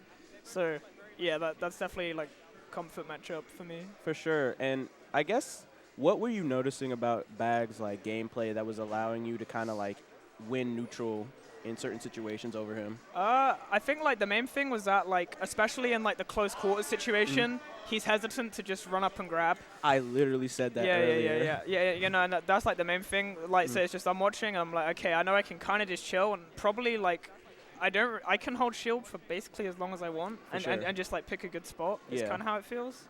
And like his punish game off grab is good. Like he should Yeah. just do it more. But like it's specific. He likes to play from crouch a lot. Yeah. And like there are people that like that, but they're not fully comfortable moving out of crouch. They just kind of go there expecting you to get hit. Yeah. But like I feel like the main part of it is you have to learn not only like to CC grab stuff, but also like notice, okay, they're not gonna hit me here. I have to move out of crouch and like play. Yeah. I have to play a neutral option from CC basically.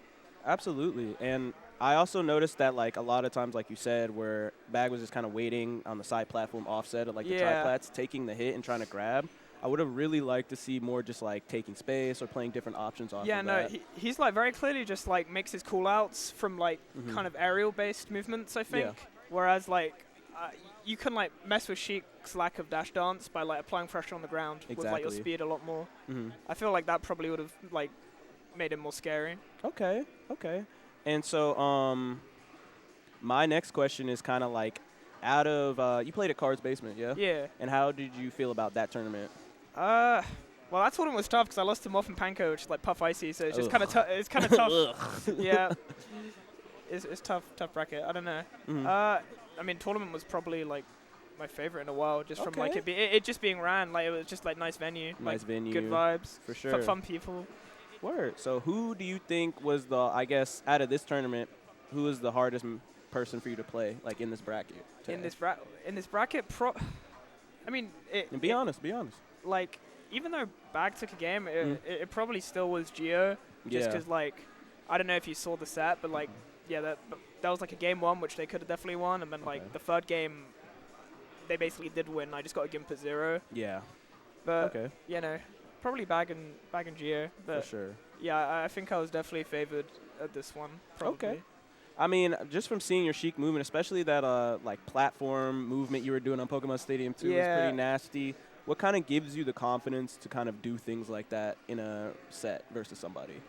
I don't know, like just playing long enough. Also, I've played like 3 sets with Bag at this point, so For sure. like it was kind of just like me noticing that you're kind of down to just wait for me to like make a, I guess, error on shield. Yeah. Or like error in spacing, so just playing around that. Mm. Like I don't know. I think I kind of just like put players into 2 camps. Like one I have to like be very aggressive verse, and one I have to like wait a little bit verse. For sure. And then like the best players you have to do both. They're like Yeah. constantly switching, but usually what I just notice is people who like are like kind of on the PR in their region pretty good. Mhm. They're usually good at one or the other, like Okay. very good at one or the other. So like I don't know. But then yeah, for people like who I think are like better than me or on my skill level, you usually just have to do both. You have to do both. And I noticed that a lot of times Bag was just like holding shield in spots where you were just kind of moving. Yeah. And he wasn't really like wave dashing out of shield, but I did notice that I think that like he should have wave dashed out of shield more among other things because you were spacing tilts on the shield in Yeah. a way that shield grab was just not an option. Yeah, no, so like it's like I know Falcon's like down air and like Lord Stomp is like really threatening versus that dash dance stuff, but it's just he's specifically like he's really good at like knowing how to like get Stomp to be where he wants it to be, but owning from like aerial drift. I think aerial drift is a huge part of it. Okay. But like I didn't see like like a quick wave dash out of shield, then you start that up, or you just like straight up stomp out of shield and stuff. Like just more out of shield options in general. I Yeah. feel like is what every Falcon needs for Sheik, to be honest. Yeah, absolutely. Because it's fucking like brutal. Like, it's just so hard. So I guess like my last question for this interview is when's the next time you're coming back to Georgia? To Georgia? Yeah. If there's like anything like residential, For then, sure. then like 100%. Like I'd want to be at Tiptoff. Oh, absolutely. If there's like another cards basement, I'll probably try go to that. For sure. But yeah, I don't know. Georgia's like probably tied with like Illinois for like my favorite scene Illinois. out here, to be honest. Word. Okay, cool. Well, it was a pleasure having you. I know we didn't get to interact with this much this weekend. I work a lot, but still just being able to sit down and have this conversation about the game with you has brought me a lot of insight. So I really appreciate it. Yeah, I appreciate it. Thank you, man. Absolutely. GG's. GG's. But yeah, that was pretty much the tournament. Hopped on for one set, commentated one set. But I think, Bag, if you're watching this, there's a lot of good notes that you should take from that set. I felt like there's some questions that you may have gotten answered by just rewatching just the interview as a whole. It was really good stuff. I think you cooked this tournament for sure.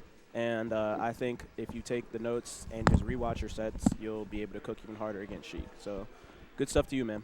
For real, for real. Shout out to Bag. Shout out to Bag. Hello. Yeah, shout out to Bag. Shout out to Bag. Just wanted to say real quick. First of all, it's my first time seeing my brother in a while. I love you, bro. Thank you for being I'm here. back from the dead. Let's go. Cue the Undertaker theme. I know this is our first time being on VGBC too. Just wanted. Usually I just come on stream and say thank you to everybody, but I kind of want to talk about Cards Basement. For sure. Low key, if you didn't go to Cards Basement, which unfortunately includes Just you. don't say it. Like, Dude, don't y'all even missed out. say Y'all missed it. out, man. I missed out. I'm like trying my hardest not to just automatically rank it as my favorite tournament of all time. It seemed like because it. you have recency bias, and I don't want to like let myself fall victim to that. Yeah. But dude, it was just so good. The vibes were crazy. Like, we just had some like, first of all, Card, the main TO, is just such a creative, intelligent, fucking like big brain ass TO. person, dude. Yeah. Like, we just had some crazy ideas we want to execute. Card found an amazing venue, which worked really well, and I think we'll grow over time. They have like some extra spaces that are being renovated, which we'll hopefully have access to for the next one. Assuming that happens, yeah, we want it to happen. I would like to be at that next one. It was Friday night. We were at Card's house doing the mock test stream for the quad stream, which looked amazing, by the way. Yeah. And I was like working, and then Card was like, "Yo, I know we're focused right now, but next year, this, and that. I don't want to spoil anything. Don't but spoil it. This, and that." And I was like, "Yo, come on, like we got to do it. We got to make it happen." And then it ended up being like the greatest tournament of all time. Absolutely. With like shout outs to my South Carolina, North Carolina, Tennessee, Alabama, Florida players who made it out. My boy Kevin Maples, I was like, you got to pull up to this. He pulled up to that. Large Marge, Douglas Jacob, Absolutely. Doho, shout off. Hell Potato, Aaron for helping out. Those are my boys. They flew in just for this, and they were soldiers. Like, we had to get 20-something CRTs out of my bedroom into 2 cars. we made it happen. Thank you to everybody involved. It was a great time, and y'all got to be at the next one. Absolutely. Y'all gotta be. I'm taking time off for The that cat one. ears badges, dude. No, that Dude, was a cook. Seeing the dude. pictures on Twitter gave me crazy amounts of FOMO. Dude, and they just dropped the third album a couple hours ago. Yeah. I didn't even. I knew you say the photographer was there, but I didn't know if he was just taking photos or he was just chilling. Yeah. Those photos were amazing. Shout out to Brownington. Shout out to Yusei. The cat ears. I was just like, we have friends who just wear cat ears sometimes, and it's cool and it's funny. I was like, what if we just had like a box of like 150 of them or 100 of them? Yeah. People could just get one and wear them, and then in the album, somebody takes an album pictures. In the album, you see people in cat ears. That would be so cool. Mm-hmm. And then Card was like, that's a good idea. What if we did them as badges? With like an ear tag. I was like, yo, like we gotta, what I mean? We just This cook. is We gotta make it happen. behind-the-scenes type We gotta shit make right it here. happen. And it was like the greatest idea ever, dude. Yeah, what's up? You're not gonna fist bump me. Oh, Cheeks. Now. I Show Cheeks. Mr. I Show Cheeks from South Carolina just won redemption bracket 3-0 over Diremaykr. Shout out to Diremaykr. Redemption bracket? We had What like is a- that? What is we had that? like a 12-man redemption You on the bracket today. redemption bracket? 17. What does this even mean? Something like that. Yeah. Video, audio left or mono, audio right. Yo, that's sick. I'm gonna have to take that, so please leave immediately before I catch you outside. Thank you. Yeah, Card Racing was awesome. Y'all got to be there next year. Come to Kame House, bro. Kame House. Shout out to Kame House. Kame House sure. Weekly. Shout out to Miles. Shout out to Cheeks. Shout out Oh, to Bag. absolutely. Shout out to Max, UK Max. Thank you guys for watching, and stay groovy. Please come to Kame House.